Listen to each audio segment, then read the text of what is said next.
kan mau nggak mau kita pasti pembelajaran semua difasilitasi oleh teknologi. Jadi dan ke depannya walaupun misalnya kita udah new normal, kita pandeminya udah berakhir, kayaknya untuk pembelajaran dengan teknologi ini nggak akan berhenti gitu. Selanjutnya dari segi program pendidikan itu yang semula dikendalikan oleh pemerintah, sekarang diusahakan untuk bisa selaras dengan industri, jadi relevan bagi industri. Kemudian dari segi lembaga pendidikan yang sebelumnya juga dibebani berbagai perangkat administrasi, memang pasti susah ya kalau misalnya dihilangkan, tapi kita akan sudah apa ya, sudah diarahkan agar itu mulai administrasinya nggak terlalu membebani, jadi lebih disederhanakan.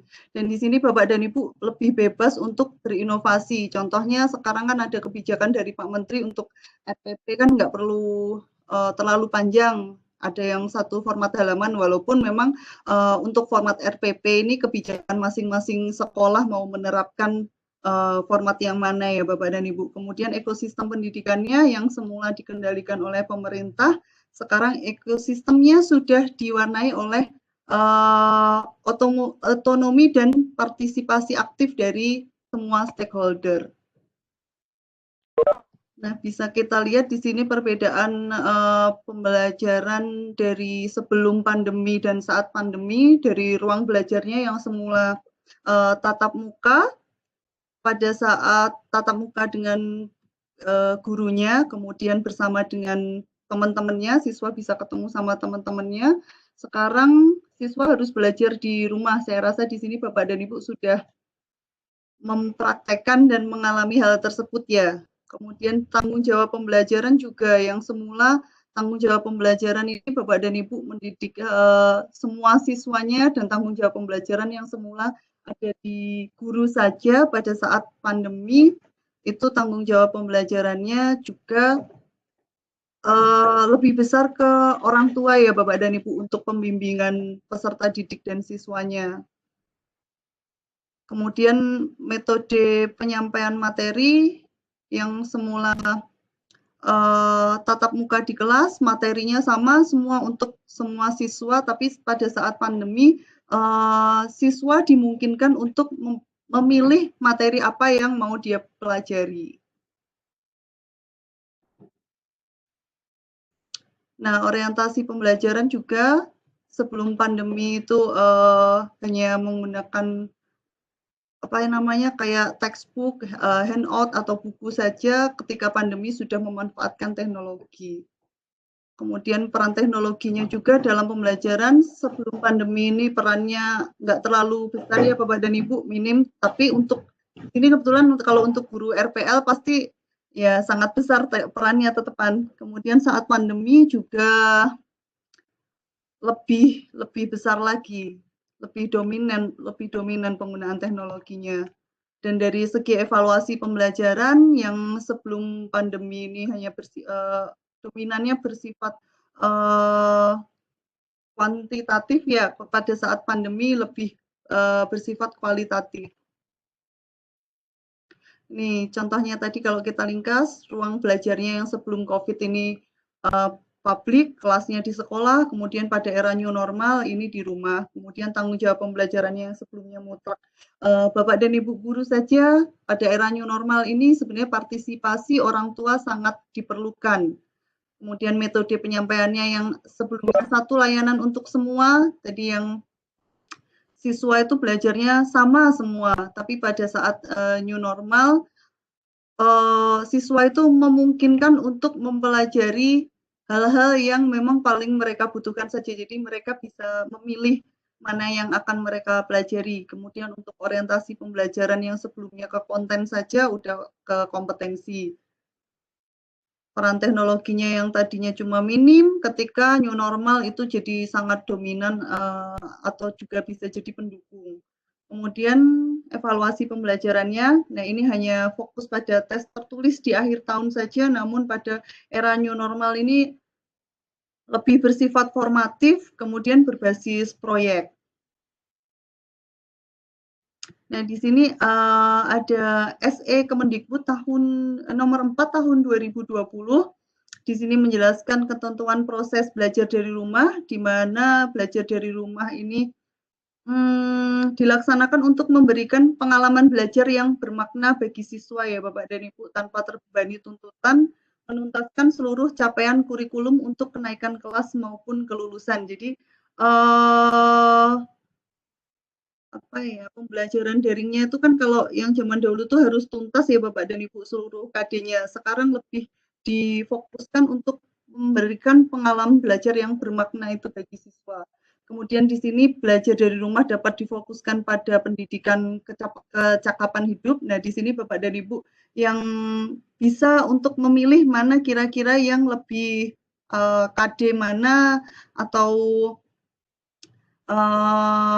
materi mana yang kira-kira lebih dibutuhkan oleh siswa terkait dengan pendidikan kecakapan hidup ini, kemudian aktivitas dan tugas pembelajaran belajar dari rumah ini juga bisa bervariasi antar siswa sesuai minat dan kondisi masing-masing, termasuk mempertimbangkan kesenjangan akses atau fasilitas belajar di rumah.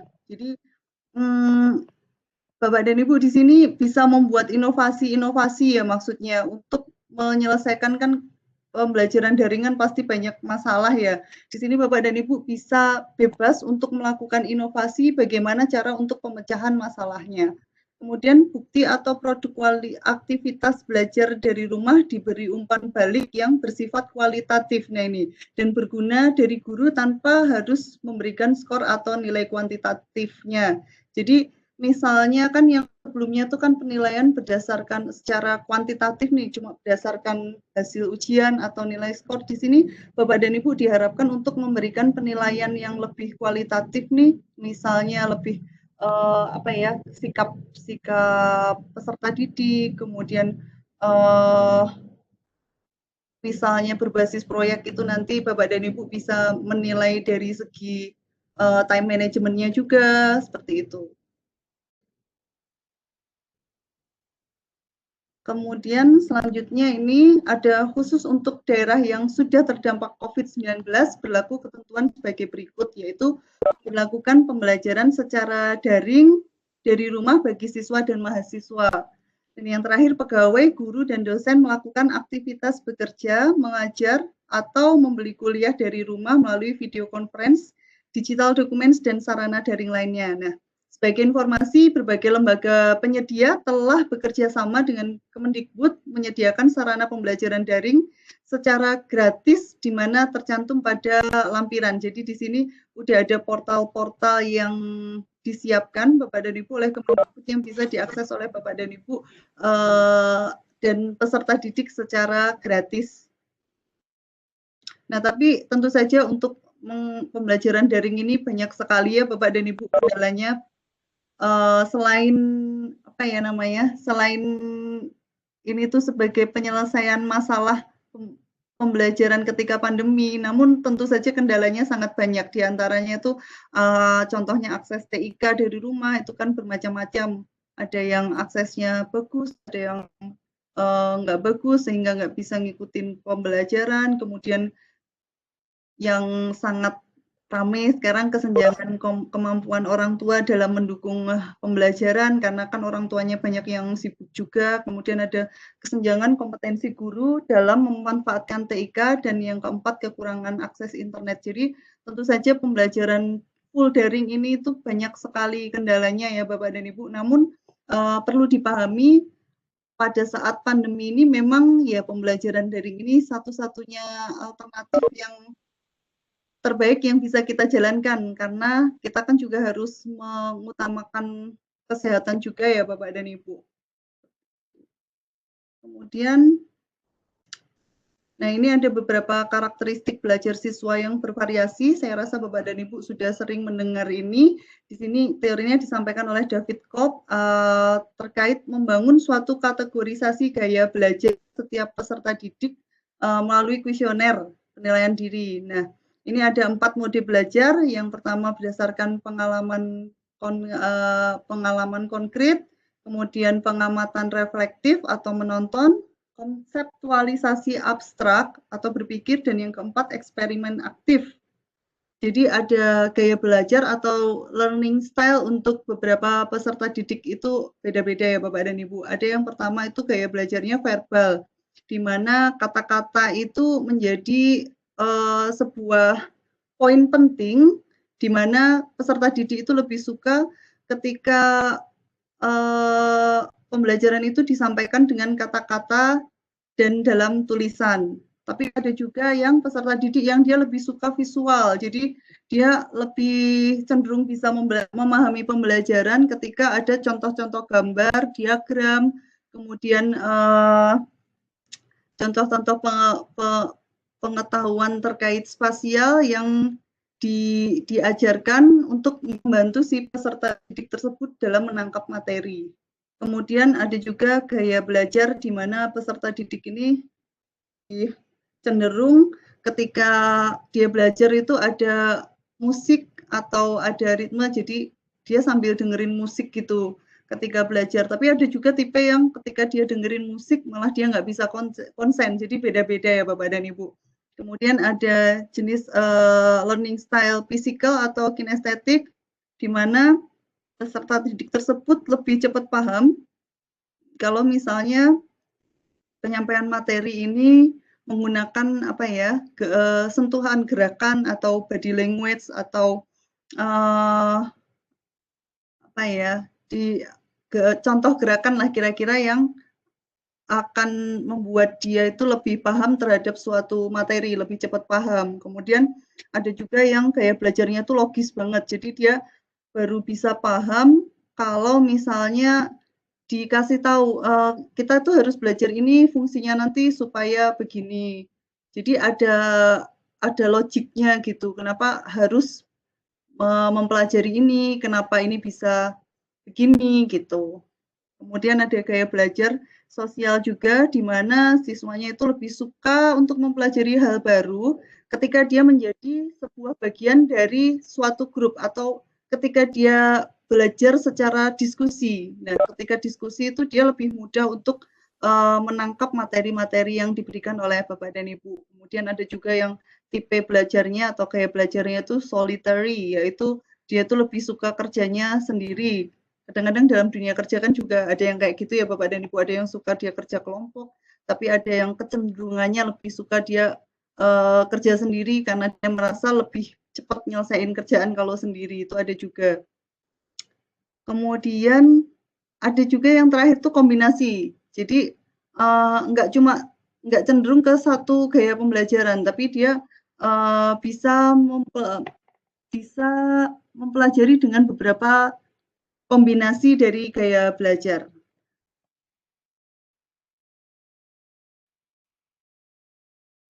Nah, di sini ada aktivitas pembelajaran dan pemahaman siswa. Jadi kita akan memahami yang namanya cone of learning dari Edgar Dale. Jadi dia mengkategorikan keterlibatan peserta didik itu menjadi keterlibatan pasif dan keterlibatan aktif. Keterlibatan pasif itu mencakup ada penerimaan verbal, kemudian dan penerimaan visual.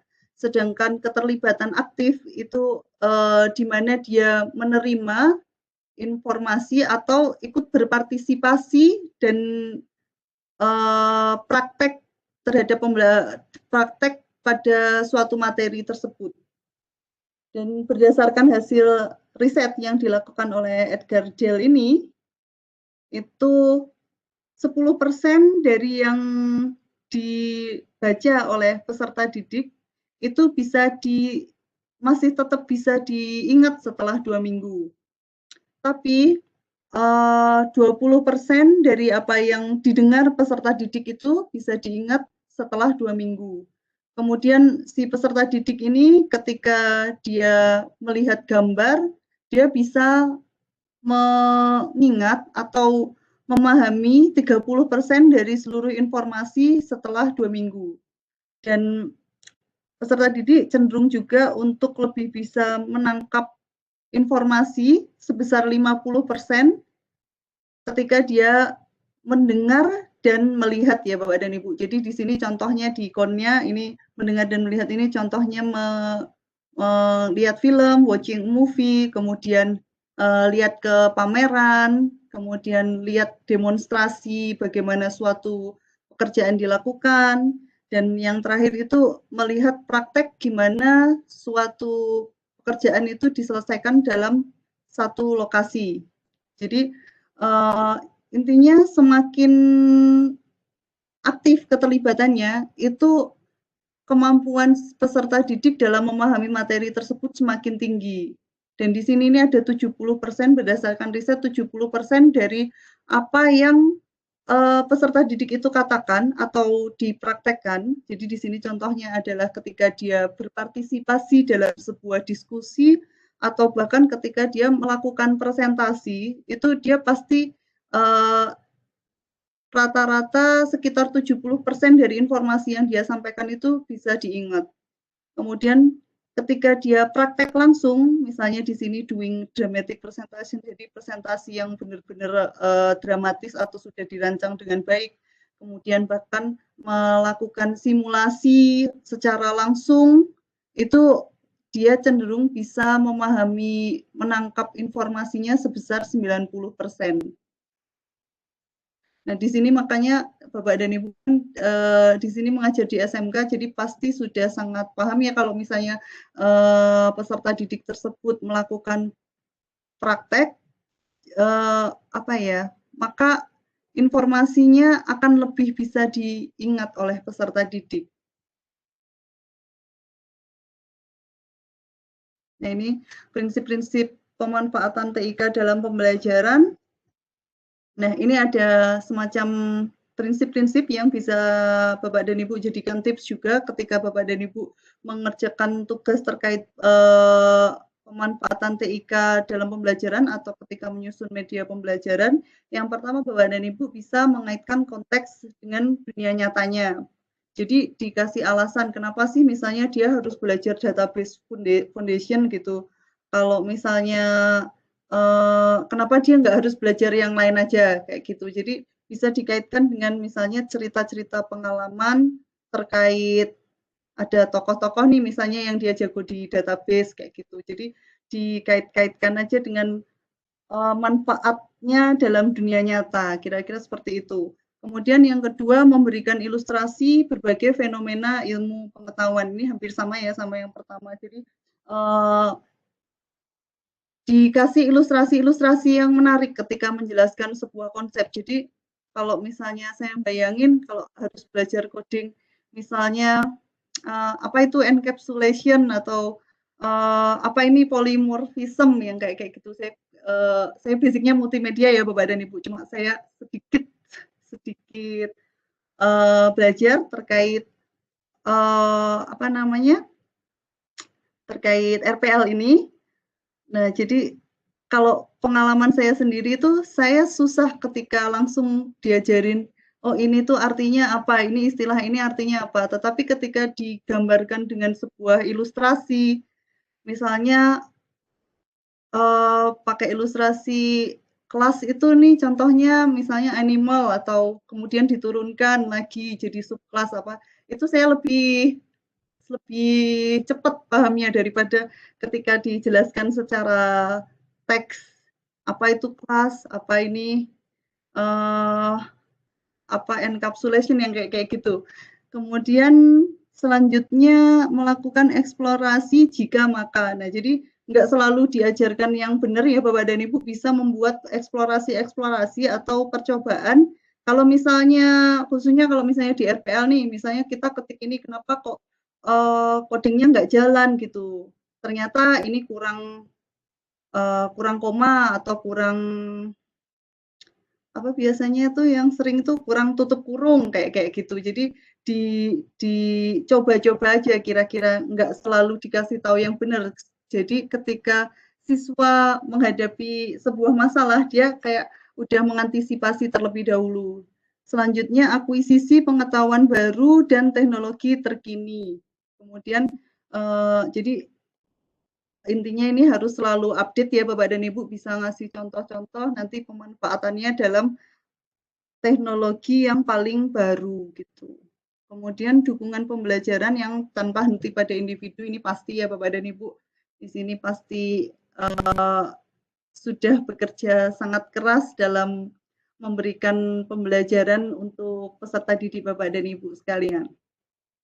Kemudian di sini komponen-komponen multimedia ada dibagi beberapa jenis dan tipe medianya. Secara garis besarnya yaitu ada teks, ada audio, ada visual, motion, simulasi, kemudian ada pakai realia objek yang sebenarnya. Ini saya sudah jelas ya untuk teks, audio, visual, kemudian motion. Nah, kalau misalnya simulatif nih kalau saya bayangkan kalau di kami itu ada jurusan nautika kapal niaga atau nautika kapal penangkap ikan. Nah, kan nggak harus selalu praktek untuk apa ya, nautika kapalnya itu di kapal langsung, tapi bisa pakai simulator kapal. Terus kalau misalnya realia objek yang sebenarnya ya dia prakteknya langsung di kapalnya gitu. Jadi bedanya simulasi sama realia objek yang sebenarnya kira-kira kayak gitu. Kemudian ada format atau bentuk media atau bentuk fisik. Nah, ini bagaimana media tersebut dikemas, misalnya mau melalui buku, apakah video atau multimedia, elektronik, digital, atau video audio digital.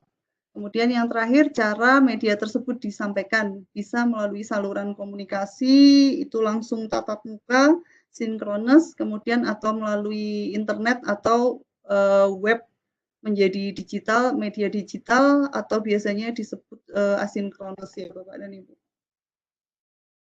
Nah, di sini.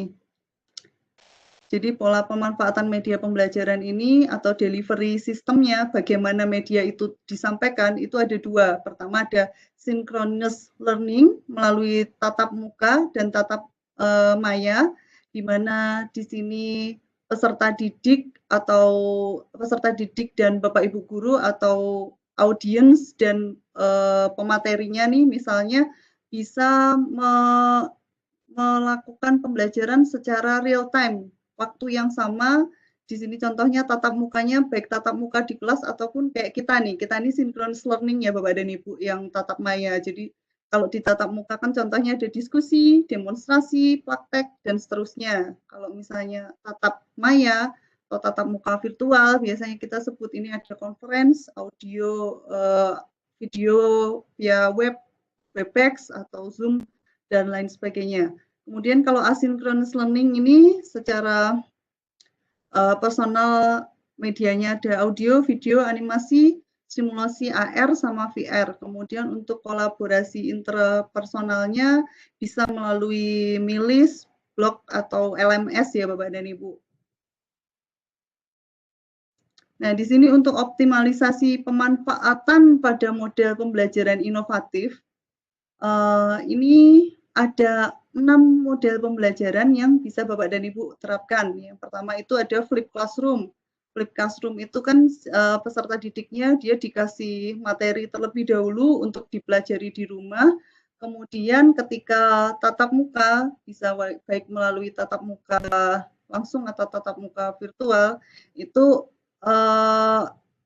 lebih membahas terkait permasalahan-permasalahan apa yang dialami ketika peserta didik mempelajari materi yang sudah diberikan, atau dia lebih membahas pendalaman dari materi yang sudah dipelajari sebelumnya di rumah. Jadi Bapak dan Ibu nggak perlu menyampaikan materi mulai dari awal lagi, tapi karena siswa di sini sudah diharapkan belajar terlebih dahulu dengan materi yang diberikan, Bapak dan Ibu hanya memberikan penekanan-penekanan atau pendalaman materinya.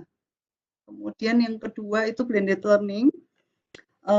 Blended learning itu di mana pembelajarannya dilaksanakan dengan dua mode biasanya, mode daring dan mode luring. Kemudian ada project based learning. Intinya nanti dalam pembelajaran ini harus ada proyek yang dihasilkan oleh peserta didiknya, kemudian ada discovery, inquiry learning, ada juga game based learning, dan yang terakhir ada model pembelajaran SOLE ya Bapak dan Ibu, Model pembelajaran Soleni yang dikembangkan oleh Sugatra Mitra. Pertama kali ini dites di India, Bapak dan Ibu. Selanjutnya ada metode pelaksanaan PDR. Di sini pembelajaran jarak jauh dalam jaringan atau online, itu menggunakan gadget maupun laptop melalui beberapa portal dan aplikasi pembelajaran daring. Kemudian ada pembelajaran jarak jauh atau luring menggunakan televisi, radio, modul belajar mandiri dan lembar kerja serta bahan ajar cetak dengan alat peraga atau media belajar dari benda lingkungan sekitar. Nah, ini ada contoh beberapa media pembelajaran daringnya Kemendikbud, Bapak dan Ibu. Ya, di sini sudah tertulis ada 11, kemudian sudah ada link-linknya juga ya Bapak dan Ibu. Ada pembelajaran digital oleh Pusdatin dan Seamolek, kemudian ada rumah belajar, ada TV edukasi, dan lain sebagainya. Bapak dan Ibu bisa cek, di sini sudah ada link-linknya.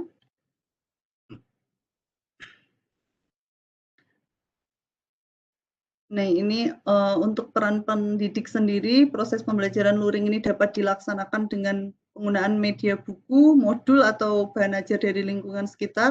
Kemudian Bapak dan Ibu juga bisa menggunakan media televisi, contohnya, tapi kalau untuk media televisi ini biasanya apa ya, kayak TV edukasi gitu, udah custom gitu. Kemudian radio juga.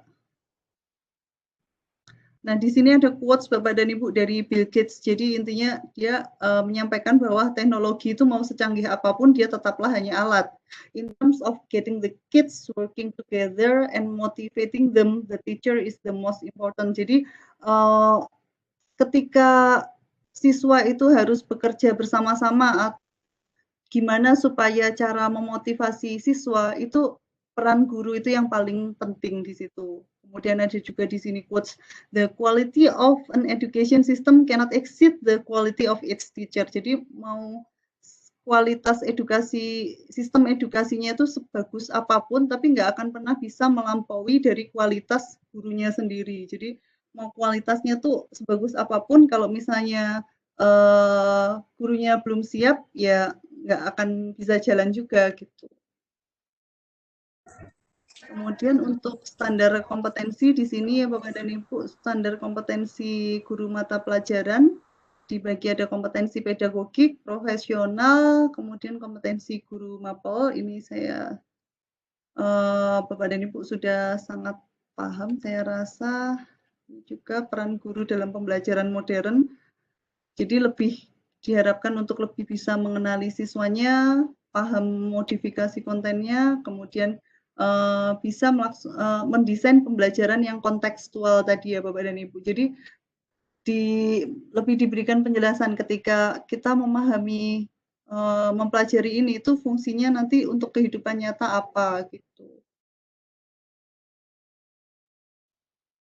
Nah, yang terakhir ini Bapak dan Ibu sebagai kunci transformasi pembelajaran di era new normal ya Bapak dan Ibu, karena saat ini di semua negara ini sedang memasuki proses atau era new normal secara bersamaan. Ketepatan strategi masing-masing negara dalam mengoptimalkan peran teknologi menentukan kecepatan proses pemulihan layanan pendidikan. Jadi memang kan di sini kan ketika era new normal ini layanan pendidikan nggak bisa maksimal ya Bapak dan Ibu. Makanya strategi yang digunakan ini kita harapkan menjadi strategi yang terbaik dalam melaksanakan proses pemulihan layanan pendidikan ini. Nah, layanan pendidikan berbasis teknologi yang bermutu itu ditentukan oleh kesiapan guru, kesiapan Bapak dan Ibu sekalian dalam memanfaatkan teknologi untuk menumbuh kembangkan potensi anak secara optimal sesuai dengan zaman ke depannya. Baik, itu sekedar intro saja ya Bapak dan Ibu terkait pembelajaran di era new normal. Kita lanjut ke materi analisis kebutuhan video pembelajaran sederhana. Oke. Jadi Bapak dan Ibu, kemarin kan kalau dari tugasnya Bapak dan Ibu dari mulai analisis, kemudian diturunkan sampai ke bawah kan menghasilkan kayak garis besar isi media, kemudian ada jabaran materi, apa itu nanti kita akan mulai bahas dari yang pertama. Jadi output yang akan dihasilkan nanti harapannya Bapak dan Ibu itu adalah video pembelajaran ya Bapak dan Ibu. Kenapa video pembelajaran? Karena video pembelajaran untuk SMK itu masih sangat minim ya Bapak dan Ibu. Jadi di sini diharapkan dengan karya Bapak dan Ibu kita dapat memperkaya source-source video pembelajaran untuk SMK ya Bapak dan Ibu. Nah, video pembelajaran itu apa? Saya rasa sudah jelas di sini, yaitu media yang menyajikan audio dan visual yang berisi pesan-pesan pembelajaran, baik berisi konsep, prinsip, prosedur, teori aplikasi, pengetahuan untuk membantu pemahaman suatu materi pembelajaran. Nah, untuk tahapan pengembangan video pembelajaran itu ada 4 ya Bapak dan Ibu. Yang pertama ini analisis kebutuhan videonya, kemudian perancangan videonya, kemudian proses produksi dari videonya sendiri, dan yang terakhir adalah pasca produksi dari video pembelajaran sendiri.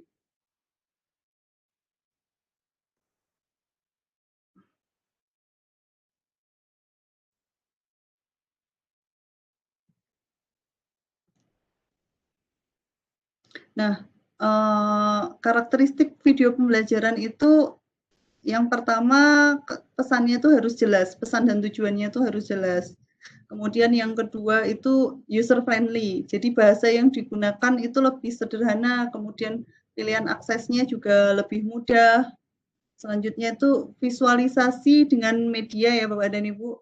Video pembelajaran itu kan enak dipelajari karena dia itu visualisasinya biasanya bagus gitu. Jadi ada kombinasi teks, animasi, live shot, grafis, suara sesuai dengan kebutuhan materi. Kemudian ini pada umumnya independen, jadi enggak tergantung dengan bahan ajar lain atau tidak harus digunakan dengan bahan ajar lain, tapi ini enggak selalu sih Bapak dan Ibu, kadang-kadang bisa dikombinasikan dengan kayak buku teks gitu. Kemudian multi user bisa digunakan secara klasikal atau individual. Nah, ini ada beberapa contoh format video pembelajaran. Dari formatnya saja ini ada talking head, talk show, drama, film, nanti kita akan bahas lebih lanjut. Selanjutnya, nah ini adalah durasi ideal ketika Bapak dan Ibu ingin mengembangkan video pembelajaran. Jadi di sini ada riset impact dari durasi video pada penyelesaian penyelesaian materi siswanya. Itu kalau misalnya durasi videonya sekitar 6 menit, itu bisa ditangkap 100% oleh siswa. Jadi umumnya kalau durasinya hanya 6 menit, itu siswa bisa memahami seluruh informasi yang ada di video pembelajaran tersebut. Ketika video pembelajarannya itu durasinya 9 sampai 12 menit, itu informasi yang bisa ditangkap itu cuma 60% Bapak dan Ibu kalau berdasarkan riset ini. Kemudian kalau video pembelajarannya itu lebih dari 12 menit, itu materi yang bisa diterima itu hanya 20% Bapak dan Ibu. Jadi semakin panjang video pembelajaran itu semakin boring ya Bapak dan Ibu, dan siswa semakin susah menangkap dari materi yang disampaikan gitu. Nah, kalau gitu berapa lama sih durasi ideal dari sebuah video pembelajaran? Nah, durasi idealnya itu rata-rata agar bisa memaksimalkan keterlibatan siswa itu 9 sampai 12 menit. Nah, ini dalam pengembangan media pembelajaran ada juga Bapak dan Ibu bisa menggunakan analisis ADI ini yang terkenal, yaitu dianalisis terlebih dahulu, kemudian desain atau perancangan, kemudian develop atau dikembangkan, kemudian ada implementasi, dan yang terakhir dievaluasi. Jadi untuk pengembangan sebuah media pembelajaran ini lengkapnya sebenarnya harus mengikuti tahapan ADI ini ya Bapak dan Ibu. Kemudian ada analisis kebutuhannya, ini kenapa kok butuh media pembelajaran. Yang pertama itu harus diidentifikasi masalah-masalah pembelajaran yang diangkat dalam video pembelajaran. Kemudian dirumuskan juga tujuan umum yang akan dicapai dari proses pemecahan masalah dalam video pembelajaran. Jadi analisis kebutuhan video pembelajaran itu didasarkan pada kurikulumnya, kemudian ada kebutuhan pengguna, dan yang terakhir kebutuhan medianya. Nah, ini analisis kurikulumnya didasarkan pada kompetensi, tujuan pembelajaran, dan kompetensi yang membutuhkan program media. Analisis kebutuhan pengguna ini disesuaikan dengan karakteristik penggunanya yang pertama, itu tadi ada karakteristik umum dan gaya belajar siswanya tadi, jadi siswa cenderung lebih, gaya belajarnya lebih ke yang mana gitu. Kemudian kontennya, konten videonya termasuk jenisnya, isinya, kemudian durasi berapa lama, kemudian format videonya, ada banyak format ya Bapak dan Ibu, nanti akan kita bahas lebih lanjut. Ini contohnya ada talking head, talk show, tutorial, dokumenter, animasi, kemudian model pembelajaran. Selanjutnya struktur videonya bagaimana, strukturnya apakah mau pakai intro, pembuka, baru materi, atau misalnya intronya mau dimulai dari pertanyaan atau pernyataan yang bisa menggugah rasa ingin tahunya audiensnya, atau terus yang terakhir strategi pemanfaatan videonya gimana, apakah secara individu, kelompok, mandiri, atau terbimbing. Nah, ini contoh analisis kebutuhan media. Di sini materinya sistem IPA ya, sistem pernapasan pada manusia. Di sini jadi ada topiknya terlebih dahulu dijelaskan, kemudian ditentukan subtopiknya, baru ditentukan indikatornya. Nah, dari sini bisa dipilih media yang akan direkomendasikan atau media yang akan dipakai, misalnya apakah video aja, ataukah perlu video sama simulasi, ataukah misalnya di sini sajian medianya video aja, kemudian di sini videonya MPI, seperti itu. Ini contoh analisis ya Bapak dan Ibu untuk kebutuhan medianya. Kemudian untuk memilih sama menentukan jenis media, itu ditentukan pertimbangannya berdasarkan ketersediaan sumber daya, dana, waktu, tenaga, dan faktor lain. Jadi Bapak dan Ibu, kan biasanya untuk membuat media pembelajaran yang benar-benar bagus itu memang kan butuh dana, waktu, dan tenaga yang nggak sedikit gitu. Jadi di sini Bapak dan Ibu nanti ketika membuat media pembelajaran bisa disesuaikan juga, misalnya nggak ada dananya ya, jadi ya menggunakan source-source yang memang nggak memerlukan dana, kemudian waktunya disesuaikan. Di sini kan Bapak dan Ibu nanti kan harus mengerjakan harus mengikuti atau mengerjakan 2 tugas sekaligus nih secara nggak langsung, tugas dari Oracle-nya sendiri, kemudian ada tugas dari balainya. Nah, di sini Bapak dan Ibu memang harus harus pandai-pandai untuk membagi waktu. Untuk membuat media pembelajarannya disesuaikan lah istilahnya nanti dengan waktu Bapak dan Ibu, kemudian tenaganya juga. Tapi dari sini Bapak dan Ibu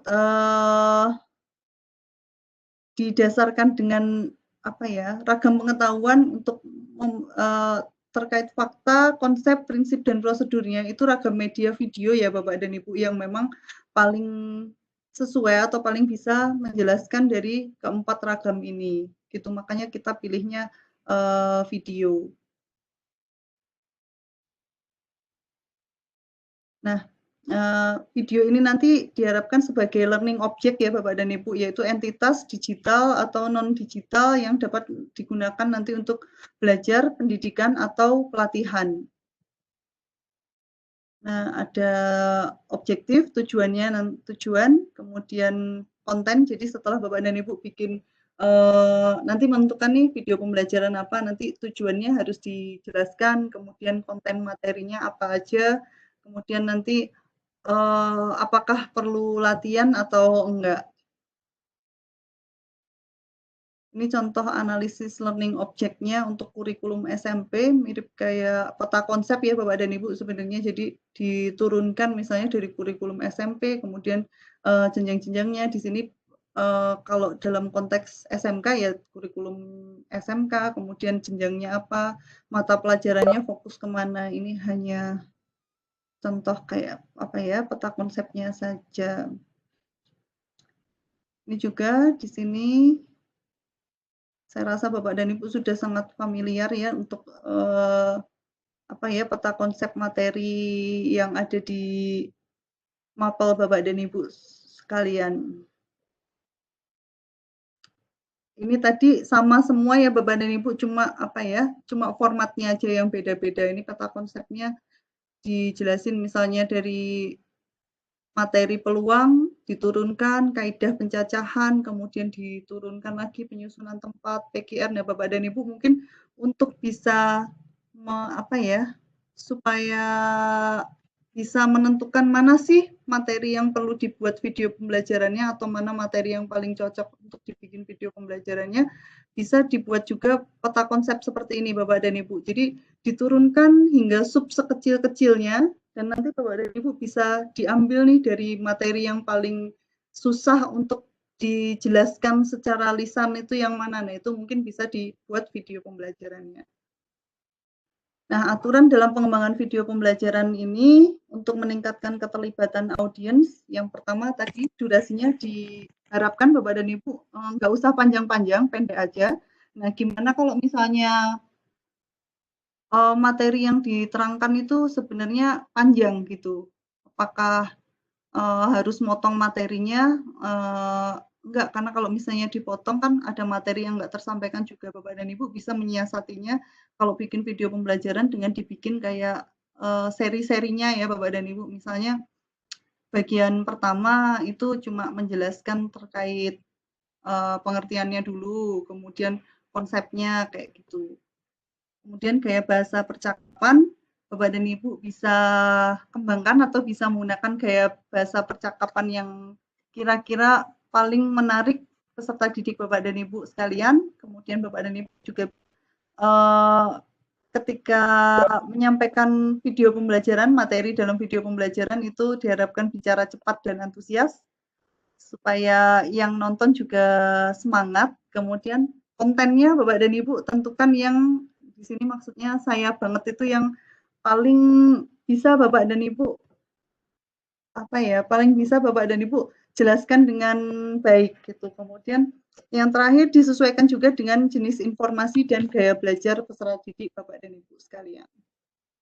Oke, ini untuk analisisnya ya Bapak dan Ibu, karena saya yakin Bapak dan Ibu kan kalau pengalaman yang kemarin tuh banyak yang bingung nih mau bikin video pembelajarannya apa gitu. Jadi supaya lebih mudah Bapak dan Ibu bisa bikin kayak peta konsep kayak yang ini tadi. Jadi materinya diturunkan terus sampai poin yang paling kecil. Nah, bisa fokus ke salah satu poin saja nanti untuk media pembelajaran dalam bentuk videonya gitu. Baik Bapak dan Ibu, sebelum kita lanjut ke materi selanjutnya, ada yang mau kita diskusikan nggak kira-kira Bapak? Atau langsung aja kita ke materi selanjutnya. Saya kembalikan ke host dulu ya. Ini ada ya Mas Tumbor, silahkan. Kalau misalnya ada yang mau didiskusikan sebelum kita lanjut ke materi perancangan video pembelajaran. Ya, terima Silakan kasih Bapak dan Ibu Bu. kalau mau bertanya bisa raising hand atau bisa ditulis di chat ya. Saya cek ada pertanyaan enggak. Untuk saat ini belum ada, Bu Sierra. Gimana Bapak Ibu? Kayaknya Ada belum yang ada mau ya. ditanyakan dari penjelasan sebelumnya? Sepertinya masih lancar-lancar aja Bu, belum ada yang nanya. Materi yang kemarin juga belum bisa di-share. Oke, nanti minta tolong ya panitia untuk share materi ke kelasnya masing-masing. Ya, siap Bu. Ini sedang saya download, mereka minta videonya Bu. Silakan ada yang mau kita diskusikan atau jadi intinya sih seperti ini ya Bapak dan Ibu terkait penugasan dari balai ini supaya nanti ke depannya Bapak dan Ibu nggak apa ya nggak pusing membagi waktu. Intinya seperti ini, Bapak dan Ibu kan belajar database foundation, nanti Bapak dan Ibu kan akan mendapatkan materi dari industri.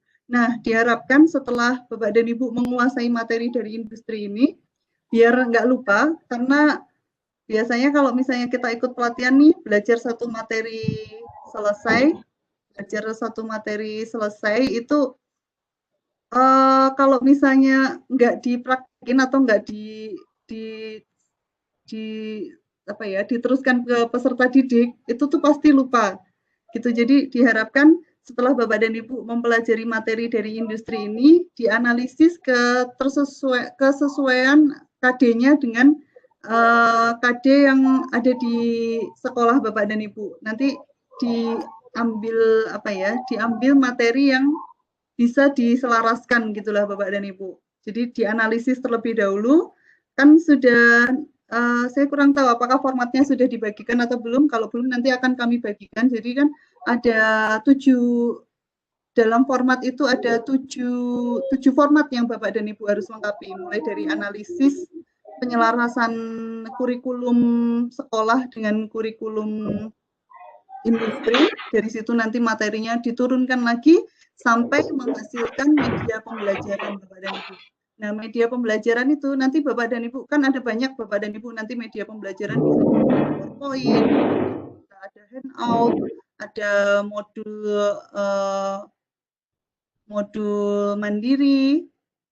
Nah, Bapak dan Ibu nanti pilih mana kira-kira yang butuh untuk video pembelajarannya, karena di kita nanti diharapkan dalam bentuk video pembelajaran ya Bapak dan Ibu, yaitu tadi tujuannya untuk memperkaya video pembelajaran yang ada di SMK. Gitu. Kalau formatnya sudah dikirim ke grup WA, oh iya berarti formatnya sudah dikirim ke grup WA ya Bapak dan Ibu. Gitu. Jadi kayak kemarin nih contohnya di Java Fundamental. Jadi kan mempelajari Java Fundamental tuh materinya kalau nggak salah terkait Alice, kemudian terkait Eclipse sama Greenfoot. Nah, diharapkan Bapak dan Ibu bikin video pembelajaran terkait salah satu materi yang diajarkan oleh industri itu.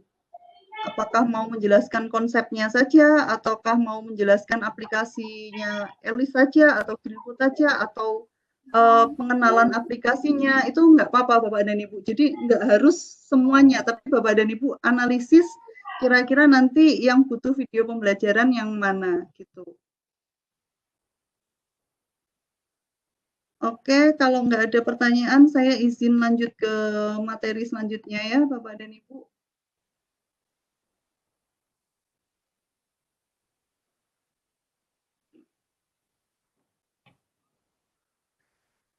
Nah, materi selanjutnya ini terkait perancangan video pembelajaran atau perancangan naskahnya. Tahapan untuk merancang video pembelajaran itu ada 3, Bapak dan Ibu. Yang pertama ditentukan terlebih dahulu format medianya seperti apa, kemudian penyusunan GBIM dan JM-nya, yang terakhir baru pembuatan naskahnya.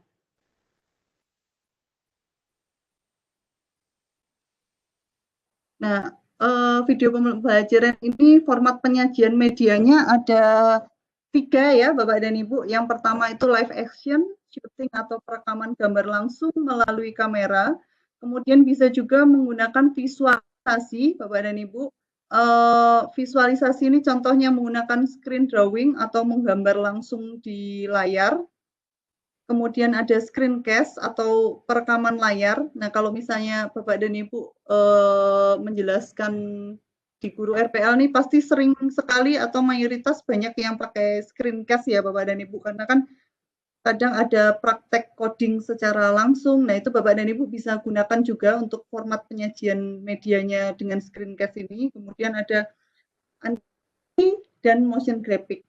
Motion graphic sebenarnya bagian dari animasi. Kemudian Bapak dan Ibu bisa juga nanti biar videonya enggak melulu lihat coding terus nih, proses codingnya biar nggak bosan, Bapak dan Ibu bisa gabungkan juga dengan yang live action ini. Jadi misalnya di awal Bapak dan Ibu ngasih perkenalan dulu nih atau menjelaskan konsepnya terlebih dahulu live action, kemudian digabung dengan screencast. Ini contoh format video, tadi sudah dijelaskan. Nah, ini contohnya ada Presence Active on Whiteboard. Jadi, bisa juga Bapak dan Ibu membuat video pembelajarannya dengan format Bapak dan Ibu jelasin di papan tulis, kemudian direkam. Jadi, menjelaskan konsep ya ini Bapak dan Ibu yang cocok. Jadi, seperti ini Bapak dan Ibu, di depan papan tulis langsung, kemudian disetting kameranya, view-nya yang paling cocok sehingga semua tulisan yang disampaikan Bapak dan Ibu itu bisa terbaca. Format selanjutnya yang bisa Bapak dan Ibu gunakan itu ini presentasi presence in split screen, yaitu di screen yang terpisah. Ini biasanya Bapak dan Ibu bisa pakai produksinya agak ribet ya, mungkin pakai green screen kemudian digabung dengan motion graphic yang memberikan penekanan kepada apa yang sedang Bapak dan Ibu jelaskan.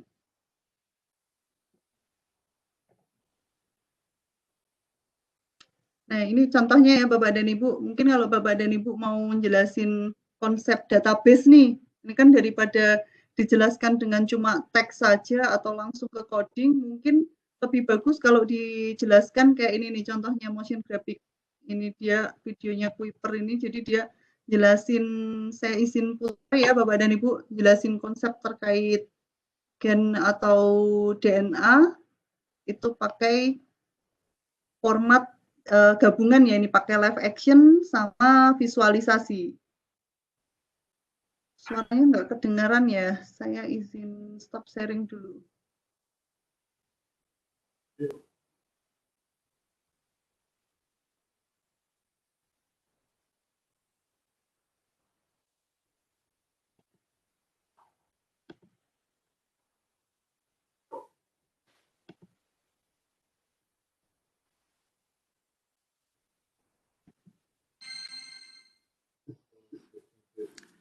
Ada nggak sih orang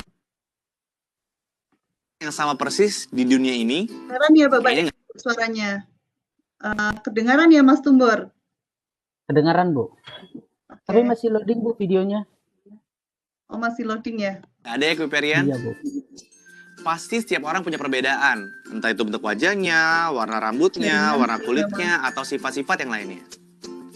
Mungkin kamu pernah juga nemu orang yang mirip banget sama kamu, tapi nggak mungkin 100%. Apa sih sebenarnya yang ngebuat tiap orang itu punya sifat dan karakter yang berbeda-beda? Penasaran? Kita cari tahu yuk. Semua sifat kita ditentukan oleh molekul yang disebut dengan gen. Gen berisi informasi genetik yang fungsinya untuk menentukan hereditas atau sifat keturunan dan mengontrol semua aktivitas tubuh. Ada banyak banget jenis gen. Ada gen penentu bentuk rambut, bentuk hidung, warna kulit, warna mata. Jadi ini videonya pasti loading ya Bapak dan Ibu. Nanti materinya di-share. Kalau Bapak dan Ibu ingin tahu lebih lanjut, Bapak dan Ibu bisa play ulang melalui link yang ada di materi. Intinya sih Bapak dan Ibu, untuk tipe video pembelajaran ini memang paling susah ya diproduksi. Namun siapa tahu nih Bapak dan Ibu ada yang pengen bikin untuk format ini nih, misalnya menjelaskan konsep database atau misalnya gimana komunikasinya. Itu kan kalau misalnya hanya dijelaskan dengan kata-kata atau tulisan aja tanpa ada visualisasinya itu susah dipahami. Tapi kalau misalnya Bapak dan Ibu mau menjelaskan dengan visualisasi, kayak contohnya motion graphic ini, itu kayaknya bakalan lebih mudah gitu dipahami siswa. Terutama kan kayak konsep-konsep database itu kan kalau cuma dijelasin langsung atau langsung cara codingnya itu kan biasanya masih bingung gitu. Nanti Bapak dan Ibu bisa juga bikin yang format kayak gini. Saya nggak perlu langsung seluruh format lengkap gitu Bapak dan Ibu bisa analisis melalui peta konsep tadi. Jadi diturunkan hingga submateri yang paling kecil yang kira-kira susah dijelaskan. Nah itu Bapak dan Ibu bisa ambil untuk dibuat video pembelajarannya. Gitu. Saya balik ke materi. Ini contoh format yang kedua ya Bapak dan Ibu. Ada format selanjutnya screen recording. Ini yang paling sering digunakan ya, khususnya kalau untuk guru RPL atau ketika harus mempelajari suatu aplikasi, itu screen recording ini kan karena praktek langsung, jadi sangat efektif juga digunakan dan gimana ya, produksinya mungkin paling simple dibandingkan format video yang sebelumnya. Kalau format video yang sebelumnya kan Bapak dan Ibu harus melakukan live action, perekaman langsung pakai kamera, kemudian masih harus digabung lagi dengan motion graphic. Jadi Bapak dan Ibu dalam menentukan format ini nanti bebas Bapak dan Ibu mau formatnya seperti apa. Yang jelas diharapkan video tersebut itu bisa menjelaskan suatu materi dengan efektif atau dengan detail kepada peserta didik Bapak dan Ibu. Gitu. Jadi kalau screen recording saya rasa sudah jelas ya. Jadi bisa perekaman layar pakai aplikasi yang paling populer kan Camtasia ya. Camtasia itu kan bayar ya sebenarnya Bapak dan Ibu, softwarenya aja 3 juta. Tapi kan pasti banyak yang pakai bajakan. Nah, supaya kita nggak pakai bajakan, besok kita ada alternatif nih pakai aplikasi perekaman layar. Mungkin Bapak dan Ibu ada beberapa yang udah pernah pakai. Itu dia sebenarnya software broadcasting tapi bisa digunakan untuk perekaman layar, open source, namanya OBS ya Bapak dan Ibu. Besok akan kita pelajari. Kemudian Bapak dan Ibu bisa juga kayak pakai aplikasi apa ya, yang saya cukup suka tuh Flashback Express karena dia memang berbayar tapi untuk perekaman layarnya dia free ya Bapak dan Ibu, dan dia nggak ada batasan waktunya, nggak ada ininya juga, nggak ada watermarknya juga. Itu Bapak dan Ibu bisa coba juga Flashback Express. Ada juga VSDC, tapi kalau VSDC itu nggak ada webcamnya. Nah, kemudian ada format selanjutnya, ada handwriting board, model video pembelajaran di mana presenternya ini menjelaskan konsep dengan menulis langsung pada layar ya Bapak dan Ibu. Jadi bisa pakai alat kayak drawing pen atau Wacom. Di sini contohnya video pembelajaran yang ada di channelnya Khan Academy. Ini mayoritas formatnya dominan menggunakan style handwriting board ini. Jadi dia langsung nulis di layarnya. Kayak ini contohnya ditulis langsung sama si presenternya sambil dia menjelaskan materinya. Ini Bapak dan Ibu bisa pakai kayak apa ya, drawing pen kayak Wacom buat nulis, itu yang paling ideal. Tapi Bapak dan Ibu kalau nggak ada Wacom juga bisa pakai HP ya Bapak dan Ibu, pakai HP sama stylus, kemudian direkam, kemudian nanti Bapak dan Ibu bisa edit atau bisa dikoneksikan ke PC-nya masing-masing. Jadi HP juga bisa dimanfaatkan ya Bapak dan Ibu kalau mau bikin style handwriting board ini. Kemudian yang kedua ini pakai aplikasi ya, walaupun masuk ke handwriting board ini nggak nulis langsung sebenarnya, tapi dia pakai aplikasi whiteboard animation namanya. Jadi materinya dibikin dulu dalam bentuk visual, biasanya dalam bentuk gambar, formatnya bisa format gambar vektor atau JPG, kemudian dia kayak ada semacam template tangan yang kayak nulis itu. Jadi ketika dimasukkan image-nya atau format image vektornya tersebut, akan ada kayak template tangan yang nulis itu. Jadi kelihatannya seperti dia lagi nulis materinya, padahal sebenarnya itu aplikasi aja. Nah, ini ada format drama juga Bapak dan Ibu. Nanti ada contoh menarik gimana kalau misalnya coding itu dijelaskan dalam video pembelajaran dalam format drama. Kalau di sini contohnya ketika menjelaskan fitur-fitur rumah belajar. Nah, ini biasanya produksinya agak susah juga karena harus melibatkan beberapa aktor atau personil dalam produksinya. Bisa juga vlog ya Bapak dan Ibu, ini masuk dalam kategori dokumenter, video pembelajaran. Ini contohnya kehidupan langsung Bapak dan Ibu guru nih. Ada Ibu guru nih yang lagi bikin vlog terkait pengalamannya bersama rumah belajar gitu. Kemudian contoh lainnya ini ada vlog yang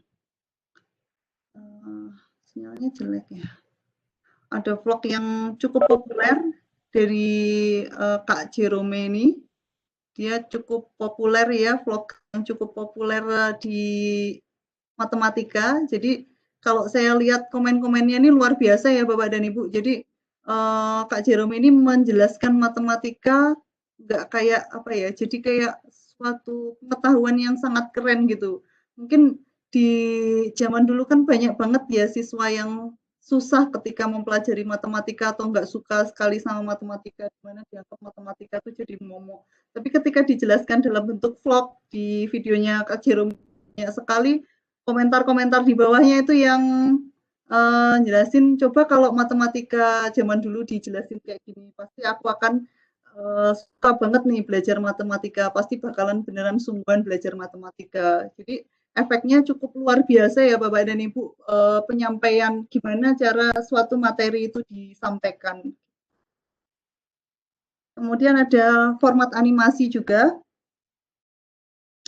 Di sini ada contohnya animasinya di TV edukasi Sahabat Pelangi. Kemudian format animasi ini cukup efektif ketika menjelaskan konsep-konsep abstrak ya Bapak dan Ibu. Contohnya di sini nih yang kedua, kalau misalnya kita mau jelasin langsung terkait gimana sih posisi garis lintang dan garis bujur nih atau garis khatulistiwa di globe, itu pakai live action kan nggak mungkin ya Bapak dan Ibu, karena garisnya nggak ada, jadi dia cuma garis abstrak. Tapi ketika dia dijelaskan dalam format animasi, jadi lebih mudah untuk dipahami. Kemudian ada format simulasi juga Bapak dan Ibu, jadi ini biasanya percobaan-percobaan yang di laboratorium, kemudian dilakukan perekaman. Ini adalah format video simulasi. Ada juga talk show ya Bapak dan Ibu. Bapak dan Ibu juga bisa kembangkan format video pembelajaran dengan style talk show ini.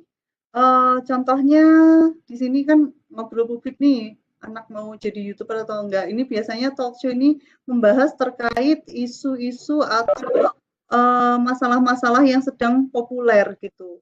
Jadi Bapak dan Ibu, kalau saya bayangkan bisa juga nih bikin video pembelajaran dalam model talk show di era pandemi ini. Talk show-nya nggak harus selalu tatap muka secara langsung, tapi bisa tatap muka secara virtual nih, misalnya ngobrol sama alumni SMK-nya Bapak dan Ibu yang misalnya sudah sukses gitu, udah kerja di Google nih misalnya, atau kerja di perusahaan yang cukup keren setelah mendapatkan atau mempelajari ilmunya dulu di sekolah Bapak dan Ibu. Jadi diharapkan video tersebut tuh dapat memotivasi Bapak dan Ibu agar lebih lebih semangat dalam belajar. Gitu. Nah, selanjutnya udah banyak nih format video yang kita tahu. Langkah selanjutnya itu kan pasti yang susah itu menentukan ide atau gagasannya. Jadi di mana sih Bapak dan Ibu nanti bisa dapat ide atau gagasannya mau bikin apa. Nah, Bapak dan Ibu bisa menggunakan media apapun untuk dapat ide. Di sini contohnya dari pengalaman ketika Bapak dan Ibu ngajar di kelas, kemudian dari lingkungan, dari permasalahan yang pernah Bapak dan Ibu hadapi ketika misalnya mengajar, dari buku juga nih, dari siaran TV juga bisa. Kemudian siaran radio, surat kabar, dari YouTube juga bisa. Bapak dan Ibu bisa nyari mau nyampein apa sih, mau jelasin apa, itu dari berbagai sumber ya Bapak dan Ibu. Jadi cari source sebanyak-banyaknya untuk dipelajari atau diadaptasi oleh Bapak dan Ibu. Nah, kemudian dalam pengembangan media, nanti ada penentuan ide itu harus didasari oleh kurikulum yang berlaku saat ini, yang kemudian dikembangkan dari RPP yang telah disusun sebelumnya. Nah, makanya dari format Bapak dan Ibu, format yang harus dikumpulkan itu kan mulai dari analisis sampai RPP-nya itu kan sudah harus disiapkan. Baru dari RPP itu bisa diturunkan butuh media pembelajaran apa gitu. Kemudian dari video pembelajaran itu nanti kan Bapak dan Ibu udah tentuin mau bikin video pembelajaran apa nih, misalnya jelasin terkait contohnya aja nih, misalnya tadi kayak encapsulation atau konsep yang misalnya susah lah dijelasin kalau pakai kata-kata aja. Kemudian Bapak dan Ibu dari situ bisa turunkan ke GBIM JM-nya. Nanti kita akan bahas. Nah, idealnya Bapak dan Ibu ketika membuat video pembelajaran itu ada yang namanya ahli materi dan ahli media ya Bapak dan Ibu. Nanti ahli materi itu fungsinya untuk melihat kesesuaian dari materi yang Bapak dan Ibu sampaikan. Jadi validasi materinya apakah sudah sesuai atau belum. Nah, ahli materi ini siapa Bapak dan Ibu? Ahli materi ini bisa dari industri, bisa juga dari misalnya guru-guru lain. Jadi misalnya teman guru Bapak dan Ibu yang dianggap menguasai materi tersebut. Jadi istilahnya untuk mereview materi yang sudah Bapak dan Ibu buat. Kemudian ada juga ahli media ya Bapak dan Ibu. Ahli media nanti tugasnya untuk mereview apakah sudah sesuai media yang akan dibuat ini sudah efektif atau belum kalau pakai media ini, terus kemudian apakah urutannya kira-kira sudah sesuai atau belum gitu. Jadi di sini ahli materi menjaga agar materinya tetap harus benar sesuai sasaran, nggak kurang dan nggak lebih. Kemudian ahli materi juga bisa juga menambahkan dengan informasi perkembangan ilmu yang tersebut. Jadi kan kalau saya kayak misalnya bayanginnya di media itu kita belajar terkait kalau zaman dulu flash gitu kan nggak mungkin kita bikin materinya pakai Macromedia Flash karena Macromedia Flash kan udah nggak ada, udah diakuisisi sama Adobe. Di Adobe pun namanya udah berubah jadi Adobe Animate gitu. Jadi kan pasti harus pakai yang paling baru lah atau minimal yang aplikasinya itu masih bisa applicable. Kemudian di sini ahli media gunanya mengkaji agar di dalam pemilihan materi yang akan diangkat ke dalam media tersebut sesuai dengan karakteristik media. Karena nggak semua materi di kurikulum itu bisa dibikin dalam format media visual atau video secara menarik. Nah, kemudian penentuan analisis sasaran. Ini untuk pendidikan sasarannya sudah sama semua. Saya rasa di sini kan Bapak dan Ibu mengajar nih udah jelas ya targetnya siswa misalnya kelas 1 SMKK, kelas 2 atau kelas 3 SMK gitu. Kemudian usianya juga rata-rata hampir sama. Nah, yang beda ini paling tingkat ekonomi karena kan pasti agak beda-beda ya tingkat ekonominya kan pasti bervariasi. Kemudian pengalaman juga bervariasi dan geografis ini juga pasti bervariasi. Pasti akan beda cara penjelasan ketika Bapak dan Ibu ngasih penjelasan kepada siswa atau peserta didik yang mayoritas geografisnya di kota dan mayoritas yang geografisnya misalnya di desa ya Bapak dan Ibu atau di contohnya misalnya daerah 3T itu kan pasti beda sekali cara komunikasinya. Nah, selanjutnya kita harus bikin garis besar isi media. Kan ada ya di format Bapak dan Ibu garis besar isi media. Nah, garis besar isi media itu apa? Ini adalah suatu rancangan yang memberikan nanti pedoman atau pegangan kepada Bapak dan Ibu dalam menuliskan bahan ajar. Nah, di GBIM itu nanti ada indikator apa yang diharapkan, topik-topiknya apa saja, kemudian media-medianya apa saja yang akan digunakan untuk membantu menjelaskan materi tersebut.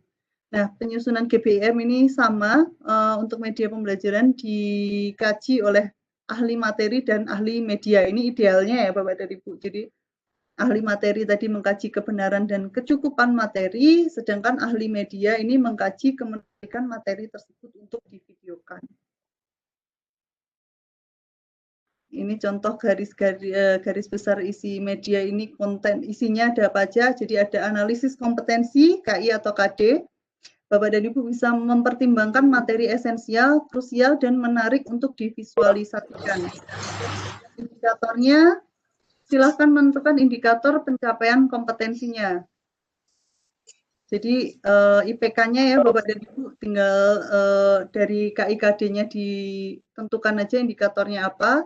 Nah, materinya ini ditetapkan materi pokok dari materi pembelajaran. Jadi Bapak dan Ibu tadi misalnya dari peta konsep nih udah diturunkan sampai yang paling kecil, ini yang paling cocok untuk dibikin video pembelajaran. Ya udah materi apa itu tinggal dituliskan gitu. Kemudian analisis karakteristik materinya yang dipilih yang paling relevan untuk diangkat menjadi konten video. Nah, ini untuk format GBM-nya ya Bapak dan Ibu. Jadi pengisiannya cuma ini diisi garis mata pelajarannya apa, apakah rekayasa perangkat lunak ya pasti di sini. Kemudian sasarannya kan udah jelas, misalnya siswa yang Bapak dan Ibu ampu itu siswa kelas berapa, materi pokoknya apa. Nah, materi pokoknya ini yang ditentukan materi besarnya terkait apa, misalnya kayak database foundation nih misalnya, atau terkait apa materinya yang sesuai, apakah pemrograman Java atau apa, dituliskan saja materi pokoknya apa. Kemudian tema atau topiknya ini apa ya, sub dari materi pokoknya. Jadi kan kalau materi pokok kan biasanya dia masih besar banget ya, kayak contohnya database foundation, mau bikin video pembelajaran untuk seluruh database foundation kan entah jadi berapa video itu nanti. Jadi Bapak dan Ibu fokuskan untuk memilih satu tema atau topik yang lebih apa ya, yang spesifik ketika nanti untuk dibuat video pembelajaran ya itu tadi dengan durasinya sekitar 6 sampai 12 menit gitu. Kemudian tujuannya apa? Dijelaskan misalnya setelah melihat tayangan video pembelajaran apa, peserta didik dipahami misalnya diharapkan memahami konsep apa gitu. Penulisnya ditulis nama Bapak dan Ibu masing-masing.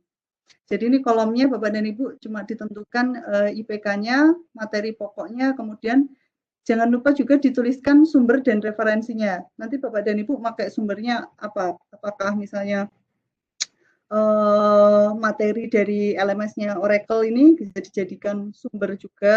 Kemudian kalau ada handout atau PDF, kemudian kalau Bapak dan Ibu nonton di YouTube itu juga bisa dijadikan materi, dituliskan di sumbernya sini. Selanjutnya setelah selesai bikin GBM, jadi GBM ini seperti yang Bapak dan Ibu lihat, ini masih umum sekali ya Bapak dan Ibu isinya, jadi IPK aja, materi pokoknya apa, sumber referensinya dari mana, jadi umum ini Mas Yan untuk yang GBM. Di JM ini lebih apa ya, lebih khusus lagi atau lebih dituruti. Jadi jabaran materi ini jabaran dari garis besar isi media yang sudah dirancang sebelumnya. Jabaran materi disusun oleh guru dan dikaji oleh ahli materi dan ahli media. Di dalam jabaran materi ini diuraikan secara lengkap materi yang akan diangkat dalam media visual atau video, serta aplikasinya dalam kehidupan sehari-hari bagi siswa. Jadi ini idealnya ya Bapak dan Ibu sampai aplikasi di kehidupan sehari-hari.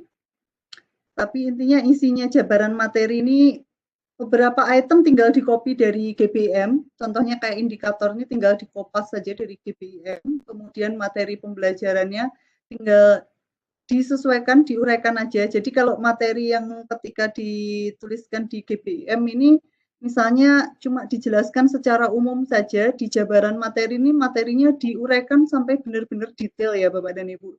Jadi di kolomnya tuh dijelaskan misalnya mulai dari pengertian aplikasi, contoh-contohnya, penerapannya, itu dijelaskan aja di copy paste di kolom materi pembelajarannya gitu.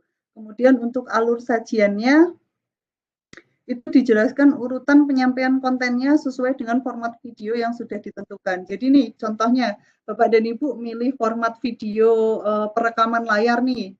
Jadi tinggal dituliskan saja urutannya. Misalnya yang pertama intro, misalnya mau pakai intro nih. Intro nama materinya, nama judul materinya. Kan kalau video biasanya gitu ya, ada judulnya dulu di depan.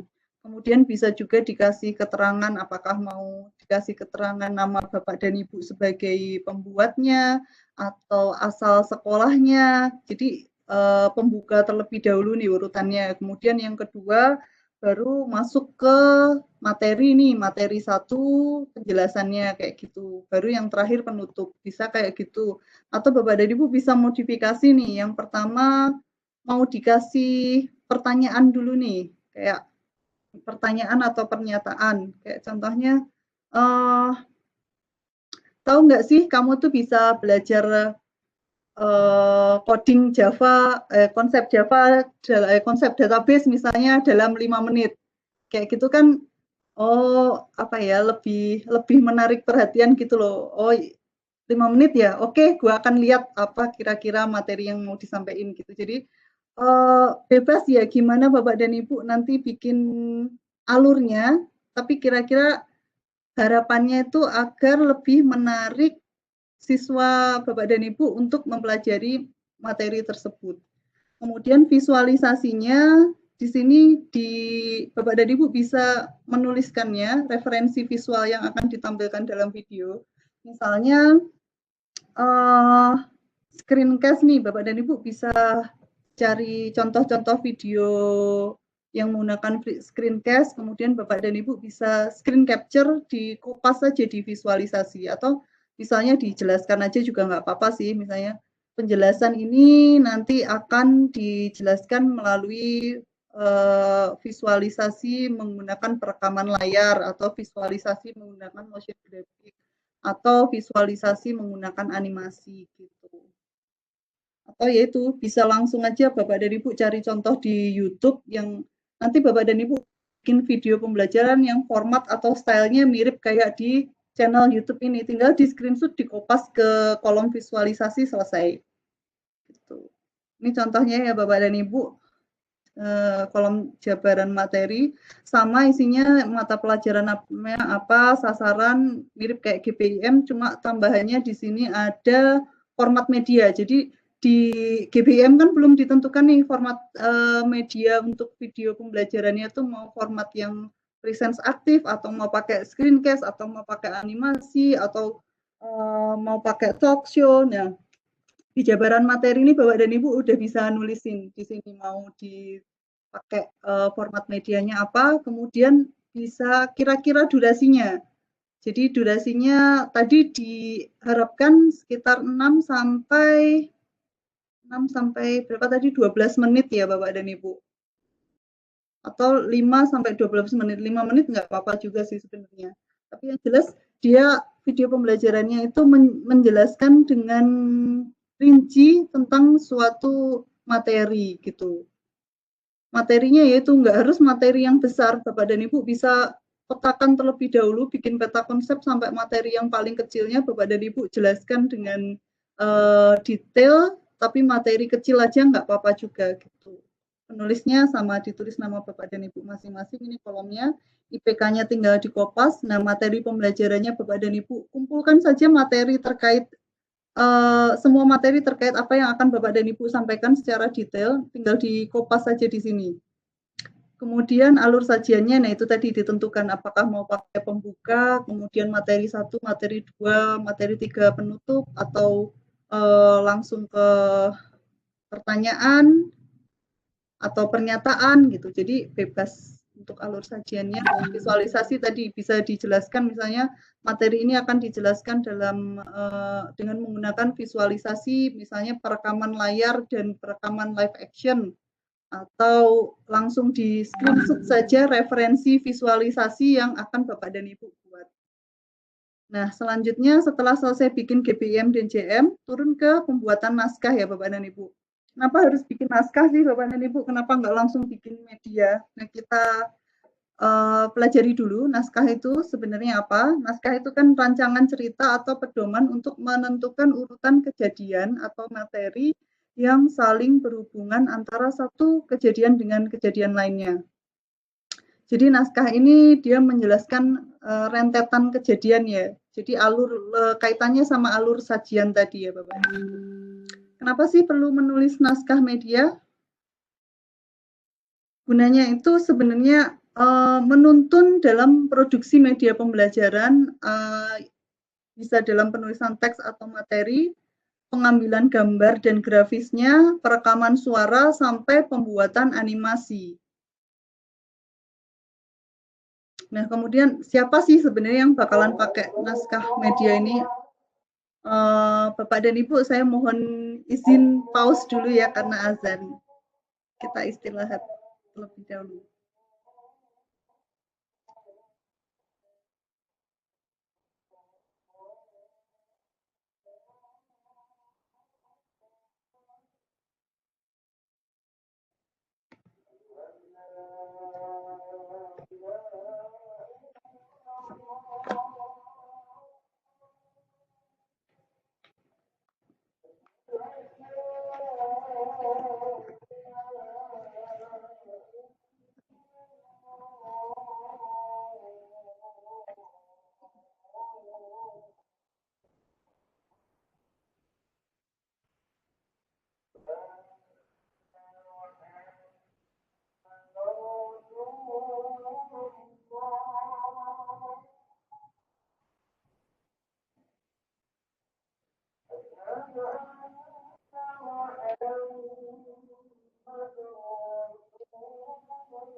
Oke, Bapak dan Ibu izin lanjut ya Bapak dan Ibu. Tadi sampai siapa sih yang butuh naskah media. Jadi produksi video pembelajaran ini ada dua cara ya. Maksudnya ada dua type di mana produksi video pembelajaran tersebut diproduksi oleh tim produksi atau diproduksi secara mandiri. Jadi diproduksi satu orang saja. Jadi di sini kalau tim produksi itu biasanya video pembelajarannya lengkap ya, ada preview, sutradaranya, kemudian ada fotografer atau videografernya, kemudian ada aktornya, ada voice over talentnya sendiri, kemudian editornya sendiri, visual artisnya sendiri. Nah, dalam case ini Bapak dan Ibu kan akan memproduksi videonya secara mandiri ya Bapak dan Ibu. Jadi kita sebutnya solo produksi, yaitu di mana biasanya cuma ada produsernya, Bapak dan Ibu, namun tetap diharapkan ada previewnya, jadi direkomendasikan previewnya. Nah, pastikan akan berbeda sekali naskah media yang dibuat untuk tim produksi dan naskah media yang dibuat untuk diproduksi sendiri gitu. Jadi tingkat kedetailannya berbeda Bapak dan Ibu. Kalau naskah media tersebut diproduksi oleh tim produksi, jadi naskah medianya harus detail supaya ada persamaan persepsi antara setiap perannya. Jadi sutradara sama aktor atau voice over talent-nya atau editornya itu punya satu persepsi yang sama. Nanti mau bikin video pembelajarannya tuh kayak gimana awalnya sampai akhirnya, mulai teknik pengambilan gambarnya gimana. Itu harus dibuat naskah media yang sedetail mungkin. Namun ketika Bapak dan Ibu bikin naskah untuk video yang akan Bapak dan Ibu produksi sendiri, kan tetap minimal harus ada preview ya. Jadi Bapak dan Ibu nggak perlu bikin sampai detail banget, tetapi seenggak-enggaknya nanti ketika dilihat oleh preview atau dipelajari oleh preview, itu bisa jelas lah kira-kira apa yang akan disampaikan gitu. Jadi diharapkan tetap ada naskah medianya, karena kan untuk menuntun produksi medianya sendiri atau memberikan panduan ketika Bapak dan Ibu bikin produksi medianya. Gitu.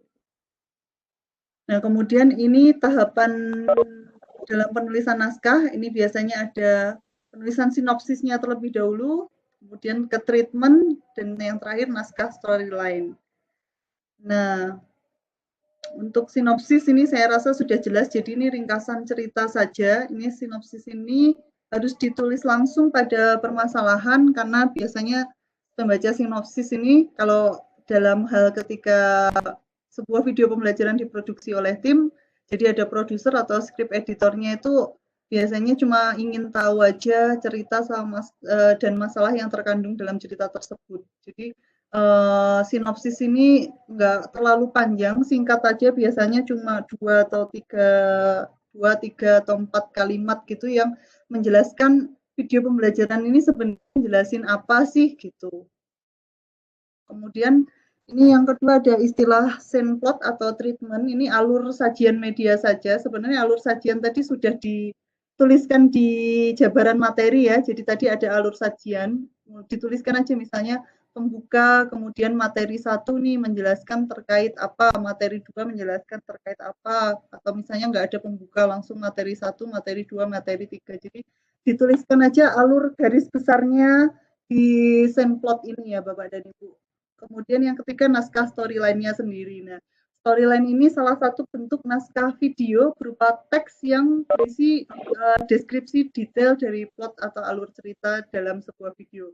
Nah ini ya kuncinya kalau deskripsi detailnya ini berbeda-beda ya Bapak dan Ibu. Seperti yang sudah saya sampaikan, detailnya untuk video yang diproduksi oleh tim dan video yang diproduksi oleh mandiri atau diproduksi oleh satu orang itu pasti beda. Kalau diproduksi sendiri itu biasanya tetap harus direview, makanya tetap harus dibuat naskahnya, tapi nggak perlu sedetail ketika Bapak dan Ibu membuat ketika video tersebut akan diproduksi oleh tim gitu. Pada umumnya storyline ini berupa tabel yang berisikan rencana tayangan beserta narasi yang menyertainya dan disusun dalam urutan waktu. Nah ini contoh formatnya Bapak dan Ibu. Umumnya komponen inti, jadi naskah storyline ini formatnya ada bermacam-macam ya Bapak dan Ibu, tapi pada umumnya intinya itu dia ada 2 kolom yang harus ada, yaitu kolom video dan kolom audio. Kolom video itu menjelaskan visualisasi apa yang akan tampil nanti di medianya. Sedangkan kolom audio itu narasi apa saja yang nanti akan disampaikan. Jadi kan kalau video itu kan ada 2 komponen ya Bapak dan Ibu, tampilan videonya sendiri sama suaranya atau audionya. Jadi itu langsung dibagi dalam 2 kolom, tampilan videonya apa, kemudian suara yang atau narasi yang akan disampaikan itu apa. Itu intinya naskah storyline. Di sini sih lebih detailnya, tapi ini ya intinya semakin detail ya semakin bagus, tapi ya sesuai kebutuhan tadi yang saya sebutkan, apakah mau diproduksi untuk tim atau mau diproduksi sendiri, atau intinya kan kalau diproduksi sendiri yang penting bisa terbaca oleh reviewernya gitu. Jadi ini contohnya kalau detail ya Bapak dan Ibu, ada format kolomnya di sini video atau audio, kadang-kadang bisa ditulis juga visualisasi, kemudian di sini kolomnya narasi, kemudian ada yang namanya heading scene. Jadi scene itu biasanya kalau dalam pengambilan video itu adalah suatu set dari shot atau perekaman gambar, kumpulan perekaman gambar yang dilakukan pada satu tempat atau satu tempat dan satu waktu. Jadi kayak gini nih contohnya kalau misalnya Bapak dan Ibu ngambil video dalam scene yang sama, itu misalnya dalam kelas, kemudian perekaman gambarnya kan bisa nggak cuma sekali dari awal sampai akhir dari sudut pandang yang sama. Jadi perekaman video di dalam satu kelas itu bisa jadi shot-nya atau perekaman gambarnya itu dari depan kelas atau dari belakang kelas atau dari sudut pandang gurunya atau dari sudut pandang siswanya. Jadi kalau misalnya masih dalam satu tempat dan satu waktu, misalnya di pagi hari itu biasanya disebutnya satu scene. Itu kalau misalnya Bapak dan Ibu khususnya pengen bikin video dalam format drama itu perlu dituliskan banget untuk scene-scene-nya. Tapi Bapak dan Ibu bisa bikin juga yang namanya segmen. Kalau segmen itu lebih luas, tapi dia lebih ke bagian-bagian. Jadi terserah Bapak dan Ibu baginya mau scene atau mau segmen atau isinya mau bagian, yang jelas bebas. Jadi kayak misalnya materi, jelas pembatasnya antara misalnya materi 1 menjelaskan pengertian, kemudian materi keduanya menjelaskan contoh-contoh atau aplikasinya, materi 3 menjelaskan misalnya codingnya kayak gitu. Jadi apa ya, dibagi saja biar lebih rapi. Kemudian kalau pakai sen nih Bapak dan Ibu, ada yang namanya nomor sen, biasanya ditulis 1, 2, 3, 4, dan seterusnya. Kemudian dituliskan juga tempatnya nih, biasanya pengambilan gambarnya apakah di ruang kelas, ataukah di kamar, apakah di lapangan. Terus biasanya dituliskan INT, itu singkatannya interior kalau dilakukan di dalam ruangan. Kalau misalnya di lapangan atau misalnya di pasar atau jalan raya itu dituliskan EXT, biasanya di eksterior. Itu kaitannya kalau dalam pembuatan video itu karena kan pasti beda ya suasananya. Kalau di kelas kan bisa diatur soundnya kayak gitu lebih rapi, tapi kalau di eksterior atau di luar ruangan itu perlu apa ya, perlu effort yang lebih untuk mengatur suaranya itu tadi. Kemudian waktunya ditentukan pagi, siang, sore. Tapi kalau Bapak dan Ibu mau langsung bikin, ditulis nih langsung bagian aja. Bagian 1 penjelasan terkait misalnya pengertian database, kemudian di bawahnya konsep database apa misalnya. Kemudian action-nya itu dijelaskan visualisasinya itu apa atau siapa, itu sedang apa. Jadi dijelaskan saja misalnya materi 1 pengertian database nih misalnya, visualisasinya perekaman layar tentang misalnya codingnya apa, mulai dari coding yang pertama, coding yang kedua, coding yang ketiga, dituliskan di visualisasinya. Jadi intinya visualisasi itu jelasin apa sih nanti yang akan tampil secara visual di videonya gitu. Kemudian untuk yang audionya, ini kalau formatnya biasanya dikasih format kalau ada musiknya itu ditulis biasanya formatnya aja ini dalam kurung kayak gini, kemudian ilustratif ini bisa tipe musiknya atau judul musiknya dituliskan. Kemudian ini contohnya kan drama ya Bapak dan Ibu, kalau format drama kayak gini, ini kan ada beberapa pemeran, ada guru, ada siswa. Di sini dituliskan misalnya guru, kemudian narasinya apa? Narasi yang diucapkan gurunya, misalnya ini berdoa selesai, kemudian siswanya menjawab dengan bersemangat. Nah, ini namanya dialog ya Bapak dan Ibu. Dialog atau narasinya lah istilahnya. Di sini biasanya yang dituliskan karakternya, kemudian isi dialognya dengan ekspresi spesifiknya. Ekspresi spesifik ini karena ini tipe drama, jadi kan sangat penting lah nanti siswanya dalam melakukan aktingnya. Jadi dituliskan juga di sini dengan detail, misalnya ekspresi spesifiknya bersemangat gitu. Jadi dituliskan biasanya dalam kurung ya Bapak dan Ibu. Dia ekspresinya tuh harus ngapain ketika dia acting, apakah bersemangat atau kayak yang ini nih contohnya sambil siswanya ngomong baik Pak sambil noleh-noleh mengalihkan pandangan ke teman-temannya gitu, atau tersenyum atau marah atau serentak. Jadi ekspresi spesifik ini penjelasan ekspresi yang harus dilakukan oleh si aktornya di sini. Tapi kalau misalnya Bapak dan Ibu mau dijelaskan narasinya nih, Bapak dan Ibu misalnya yang sedang menjelaskan materi, ya udah ditulis saja misalnya narator atau guru atau presenter, kemudian teks narasinya apa, misalnya langsung jelasin database itu adalah pernahkah kamu membayangkan bagaimana koneksi, ini saya nggak tahu ya Bapak dan Ibu karena saya kan basicnya multimedia, bisa juga kayak jelasin pernahkah kamu apa ya, memahami gimana sih koneksi database-nya si Google pada Google atau pada aplikasi apalah. Nanti Bapak dan Ibu kira-kira bisalah bikin narasi-narasi yang gimana ya, narasi-narasi yang nanti bikin siswa Bapak dan Ibu itu semangat gitu. Kemudian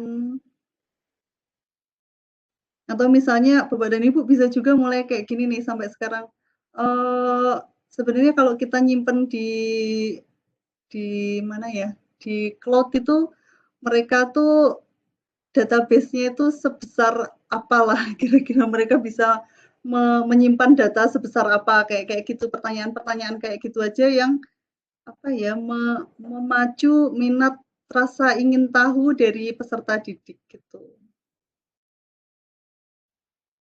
Nah, ini contoh istilah yang perlu diketahui dalam naskah video, ini bisa dibaca-baca saja. Tadi ada heading scene, hampir sama dengan yang tadi, ada action, ada nama karakter, dialog, ekspresi spesifik atau parenthetical, kemudian ada transisi. Saya rasa transisi jelas ya Bapak dan Ibu. Jadi nanti untuk menjelaskan apa ya, antara part 1 dan part lainnya, Bapak dan Ibu bisa nambahin transisi.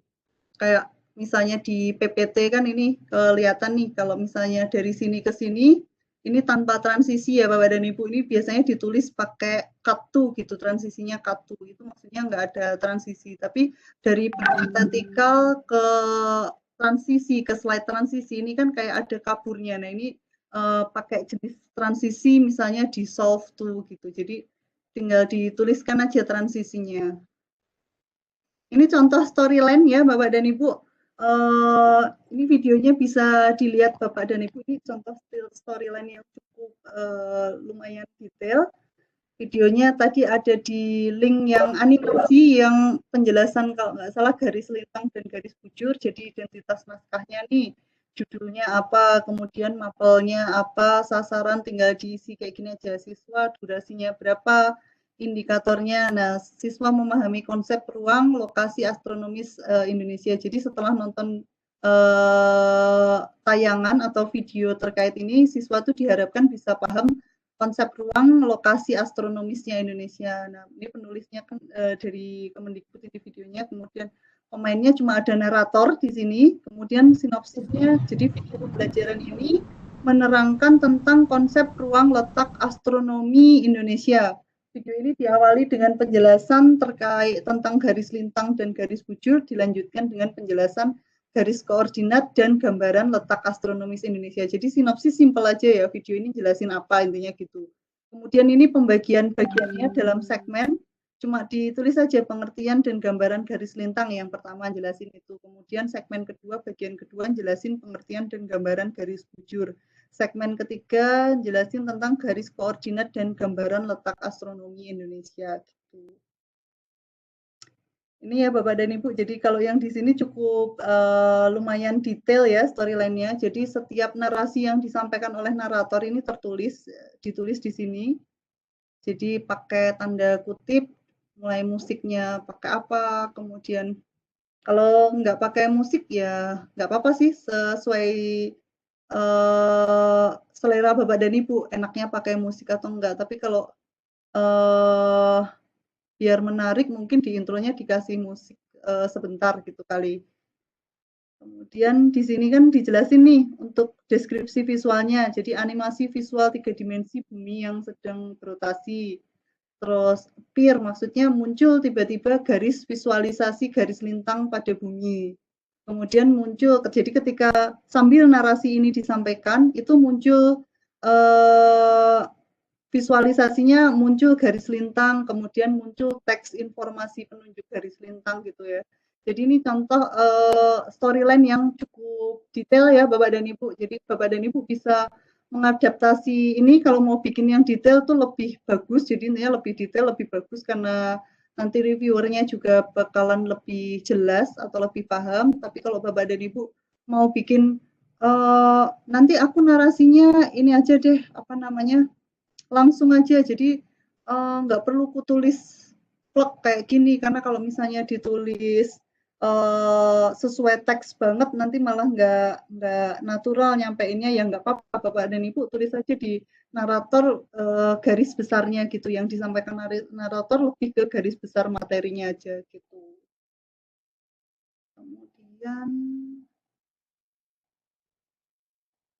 udah selesai ya Bapak dan Ibu. Ini format naskah storyline, nanti bisa saya share juga ke panitia, atau sebenarnya ini sama formatnya sama kayak yang itu sih Bapak dan Ibu, sama kayak yang di format RTL yang dibagikan gitu. Di sumbernya, baik, saya kira materi terkait perancangan naskah video pembelajaran ini sudah selesai. Silahkan kalau ada yang mau didiskusikan, saya kembalikan ke host ya, Mas Tumbor. Saya kembalikan. Terima kasih Bu Sierra. Bu Sierra, ini peserta ada menanyakan mengenai format yang Bu Sierra share lagi. Apa mungkin ada perbedaan dengan format yang di-share sama Pak Yopi sebelumnya? Bisa mungkin nanti di linknya sekalian dilampirkan Bu untuk contoh formatnya. Nah, Dan di sini ada juga yang nanya format yang sudah serisinya boleh di-share nggak Bu agar lebih mudah memahaminya? Nah ini ya, nanti akan saya jelaskan dulu, saya stop sharing dulu. Kok ada suara? Oke, jadi gini ya Bapak dan Ibu, formatnya itu sudah ada Bapak dan Ibu, tapi kenapa nggak kami share dulu? Saya harapkan Bapak dan Ibu di sini, apa ya, kalau misalnya kita kasih formatnya, nanti semuanya akan ikut format itu, plek, ikut itu. Jadi kita harapkan di sini Bapak dan Ibu kreatif dalam membuat formatnya. Jadi yang perlu saya sampaikan Bapak dan Ibu di sini nggak perlu takut salah, istilahnya diisi dulu sesuai dengan persepsi Bapak dan Ibu. Jadi kayak nilai formatnya, oh ya, yang pertama saya jawab dulu untuk format dari saya dengan format dari Pak Yopi, apakah sama atau beda? Sama aja kolomnya, tapi isinya komponen 7 format, kemudian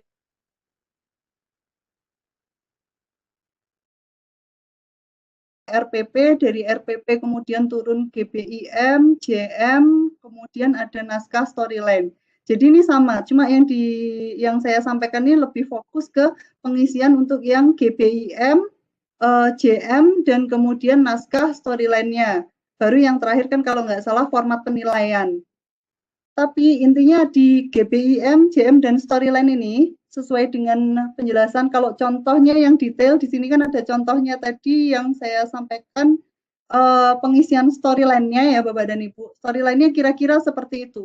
Jadi tadi udah ada contohnya detail untuk yang storyline, tinggal diadaptasi ke nanti video pembelajaran yang akan Bapak dan Ibu buat. Kenapa saya nggak share naskahnya? Sebenarnya ada contoh naskahnya banyak dari pesertanya. Tapi kalau misalnya saya share, nanti kecenderungan Bapak dan Ibu akan membuat yang sama semua kayak itu. Karena kita tujuannya kita nggak akan menilai salah benarnya, tapi nanti kita akan berusaha untuk menggali nanti kreativitas Bapak dan Ibu ketika mengisikan materi tersebut, begitu. Jadi ini pembelajaran abad 21 ya Bapak dan Ibu kita terapkan. Jadi kita akan menggali kreativitas Bapak dan Ibu ketika pengisian format. Jadi nanti Bapak dan Ibu nggak perlu takut salah ketika mengisi, karena nanti ketika presentasi proyek itu kita akan amati bersama, nanti kira-kira bagian-bagian mana yang akan diperbaiki, gitu. Karena kan nanti setelah Bapak dan Ibu sambil melakukan pelatihan, sambil Bapak dan Ibu bisa juga ringkas dari pelatihan yang sudah Bapak dan Ibu dapatkan, mana yang kira-kira nanti akan diteruskan ke peserta didik dan itu cocok untuk dibikin video pembelajarannya. Video pembelajarannya pun formatnya bebas Bapak dan Ibu. Jadi mau bikin yang pakai screencast, karena saya rasa yang paling cepat dan paling cukup gampang tuh screencast. Tapi misalnya Bapak dan Ibu di sini ada yang kreatif, terus suka bikin visualisasi yang menarik terkait penjelasan konsep, itu bisa diaplikasikan juga gitu. Jadi nanti akan kita bahas di presentasi proyek, kira-kira kalau ada yang belum sesuai itu nanti Bapak dan Ibu bisa untuk melakukan perbaikan gitu. Jadi yang pertama saya sampaikan istilahnya nggak usah takut Bapak dan Ibu, di presentasi proyek itu kita akan berdiskusi supaya nanti hasilnya lebih baik, intinya gitu aja. Kemudian nggak perlu takut salah karena apa ya, kalau misalnya nggak dikerjain pasti akan bingung terus. Tapi kalau Bapak dan Ibu udah mulai cicil nih isi, kira-kira dianalisis KD-nya apa yang bisa diselaraskan antara KD yang ada di sekolah dengan KD-nya industri, kemudian Bapak dan Ibu turunkan sampai ketemu mana yang mau dibikin videonya, itu pasti akan lebih banyak lah variasinya gitu. Baik, silahkan kalau ada pertanyaan lagi. Gitu ya Pak Faisal Amir, atau mungkin ada tanggapan Pak Faisal Amir, mana ya ini? Oh ada nih Pak Faisal Amir. Ada Bu. Ya, gimana Pak Faisal Amir? Kira-kira gitu. Jadi intinya format yang sudah di-share Pak Yuki ini dicoba isi dulu Bapak dan Ibu, karena kita harapannya apa ya, akan ada banyak kreativitas yang muncul. Durasi waktunya bukan maksud takut salahnya, namun durasi waktunya. Maksudnya durasi waktu gimana Bapak dan Ibu? Untuk pelatihannya atau gimana? Kalau durasi waktu ketika mengerjakan, oh ya, ini Bapak dan Ibu yang perlu saya tekankan, sampai waktu presentasi proyek ya, pelatihannya sampai tanggal 23 Oktober. Bapak dan Ibu nggak perlu bikin videonya, jadi jangan bikin video. Presentasinya tanggal 26, oke. Presentasinya tanggal 26, yang perlu Bapak presentasikan itu bukan video yang sudah jadi, tapi hanya sampai storyline saja Bapak dan Ibu. Jadi garis besar isi videonya saja, intinya seperti itu. Jadi videonya nggak perlu dibikin dulu. Baru setelah Bapak dan Ibu presentasi project sudah selesai, Bapak dan Ibu bisa produksi videonya. Nah, durasi video, produksi videonya seberapa lama? Kami nggak membatasi durasi ya, tapi intinya seperti ini Bapak dan Ibu. Video pembelajaran yang dikumpulkan itu akan menjadi salah satu aspek dalam penilaian, sehingga kalau nggak ada video yang dikumpulkan, itu nanti di penilaian juga nggak akan bisa diisikan. Jadi baru sertifikat itu akan diterbitkan ketika semua aspek penilaiannya sudah terpenuhi. Begitu. Jadi bisa jadi Bapak dan Ibu yang langsung segera produksi, kemudian nilainya dikeluarkan oleh narasumbernya, nanti langsung diterbitkan sertifikatnya. Tapi Bapak dan Ibu misalnya, saya sertifikatnya butuhnya nantilah, masih nunggu usul angka kredit nanti. Ya Bapak dan Ibu mau bikin video pembelajaran sampai nunggu mau diterbitkan angka kredit ya nggak apa-apa. Jadi kita nggak membatasi untuk durasi kapan videonya dikumpulkan. Jadi Bapak dan Ibu sampai tanggal 20, berapa ini presentasinya 26 ya, berarti sampai tanggal 25 ini Bapak dan Ibu fokusnya ke presentasi project. Format yang kosongnya juga belum ada Bu loh. Katanya tadi di atas ada yang sudah bilang dibagikan ya. Atau nanti gini aja, saya koordinasi dulu dengan Pak Yogi, nanti pasti akan di-share kok Bapak dan Ibu. Nanti akan disampaikan ke panitia. Jadi formatnya ini sama ya Bapak dan Ibu dengan format yang disampaikan Pak Yopi. Kalau nggak salah kan ada RTL, kemudian ada lampirannya, yang ada 7 format itu. Jadi sama yang saya sampaikan hari ini, mulai yang GPIM, JM, sampai storyline itu sudah ada di format yang disampaikan Pak Yopi. Itu poin nomor 4, poin nomor 5, dan poin nomor 6 gitu. Kalau untuk contohnya mungkin nanti ketika yang storyline-nya ya, kuncinya di storyline, ini nanti akan materinya yang hari ini akan saya share ke panitia untuk di-share ke Bapak dan Ibu sekalian. Oke, ada pertanyaan lagi? Jadi Bapak dan Ibu, saya rasa tutorial database, jadi kan intinya kan nanti lebih ke database, pembelajaran database foundation ya Bapak dan Ibu ya. Bapak dan Ibu mungkin biar nggak bingung, bisa juga cari-cari referensi nih di YouTube. Misalnya contoh video pembelajaran database foundation, tapi lebih ke fokus ke salah satu materinya. Kemudian kan sering-sering di video pembelajaran kalau programming itu kan masih dalam bahasa Inggris ya Bapak dan Ibu. Bapak dan Ibu bisa adaptasi nih, bikin versi bahasa Indonesianya, itu lebih bagus juga. Karena kan pasti akan kepakai sekali untuk misalnya peserta didik atau siswa yang dia pengen belajar tapi terkendala di masalah bahasa. Nah, ini jadi alasan juga Bapak dan Ibu tahu kan kalau di India itu apa ya, terkenal IT-nya bagus banget karena mayoritas kayak apa ya, video pembelajaran atau source-source terkait programming itu kan disampaikan dalam bahasa Inggris ya Bapak dan Ibu. Nah, di India itu mereka pakai kayak bahasa keduanya itu bahasa Inggris, jadi mereka lebih gampang juga belajarnya. Padahal kan kalau dilihat-lihat India sama Indonesia kan kayak masih jauh lebih majuan Indonesia gitu, tapi IT-nya di sana jauh lebih keren Bapak dan Ibu. Itu karena mereka source-source-nya udah banyak dan apa ya, mereka cepat memahamin source-source dalam bahasa Inggris. Nah, ini Bapak dan Ibu bisa membuat terobosan-terobosan juga nih dengan video pembelajaran yang misalnya sebelumnya di YouTube nggak ada versi bahasa Indonesianya, Bapak dan Ibu bikin versi bahasa Indonesianya, mau mengadaptasi atau misalnya udah ada versi bahasa Indonesianya tapi dirasa masih kurang jelas atau kurang sesuai atau yang versi lama, Bapak dan Ibu bisa bikin perbaruannya gitu. Baik,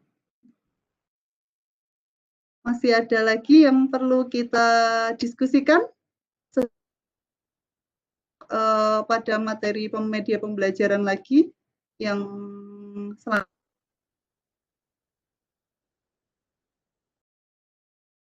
nanti materinya saya share, kemudian mungkin minta bantuan untuk teman panitia memastikan untuk format yang Pak Yopi sudah di-share atau belum, karena formatnya sama, penugasannya fokus di situ saja sampai presentasi project Bapak Ibu gitu. Kalau misalnya nanti Bapak dan Ibu sambil belajar Oracle nih, sambil pikir-pikir ini pembelajaran Oracle mana yang bisa diadaptasi untuk nanti diteruskan ke peserta didiknya gitu. Baik, kalau bahan presentasi harus dengan storyline ya, Bu. Iya, Ibu. Tadi sudah disampaikan. Jadi harapannya nanti Bapak dan Ibu di sini juga memperkaya apa ya, memperkaya source atau media pembelajaran dalam bentuk video karena video ini yang paling apa ya, paling menarik. Tadi kan kita udah belajar nih kalau disampaikan dalam bentuk buku teks saja sama disampaikan dalam bentuk video itu lebih menarik gitulah dalam bentuk video gitu. Jadi storyline ini nanti akan menjadi apa ya, naskah atau blueprint-nya dari video yang akan dibikin gitu. Dan sekalian gini Bapak dan Ibu, ketika Bapak dan Ibu bikin storyline, itu saya yakin Bapak dan Ibu kan harus berpikir ulang nih, harus belajar ulang terkait materi dengan lebih dalam. Seperti itu kalau pengalaman saya kalau misalnya mau bikin storyline itu mau nggak mau saya harus cari referensi atau materi dengan lebih mendalam terhadap sesuatu karena di sini Bapak dan Ibu yang akan menyampaikan materi tersebut. Jadi apa ya, lebih keuntungannya Bapak dan Ibu pasti akan lebih paham mendalam tentang materi tersebut gitu. Sekalian mengukur ketercapaian pembelajaran dari yang Oracle-nya itu. Begitu ya, Bu Dorista Silaban. Kemarin yang angkatan 1 untuk database, walaupun awal-awalnya sama, apa ya, kayak udah takut duluan bikin storyline atau udah panik duluan, tapi ketika presentasi project itu tuntas dan luar biasa, semua storyline-nya keren-keren semua. Jadi luar biasa sekali ide-ide pembelajarannya, seperti itu. Baik, Bapak dan Ibu, saya kira cukup ya untuk materi hari ini. Kalau misalnya ya bisa ditanyakan kembali, kita akan ketemu besok dalam jam yang sama. Atas kurang lebihnya saya mohon maaf yang sebesar-besarnya. Terima kasih sudah meluangkan waktu untuk belajar. Sama-sama belajar ya Bapak dan Ibu di sini sebenarnya. Kita ketemu lagi besok. Assalamualaikum warahmatullahi wabarakatuh. Saya kembalikan lagi ke warahmatullahi wabarakatuh. Waalaikumsalam. Kurang panas berarti. Ya, terima kasih Bu Syara atas penjelasannya. Demikian ya Bapak Ibu penjelasan dari Ibu Syara Maulida Asrin selaku PTP BPP MPP KPTK. Untuk pertemuan berikutnya besok jam 2 siang ya Bapak Ibu, jam 2 WITA. Terima kasih. Wassalamualaikum warahmatullahi wabarakatuh. Hah?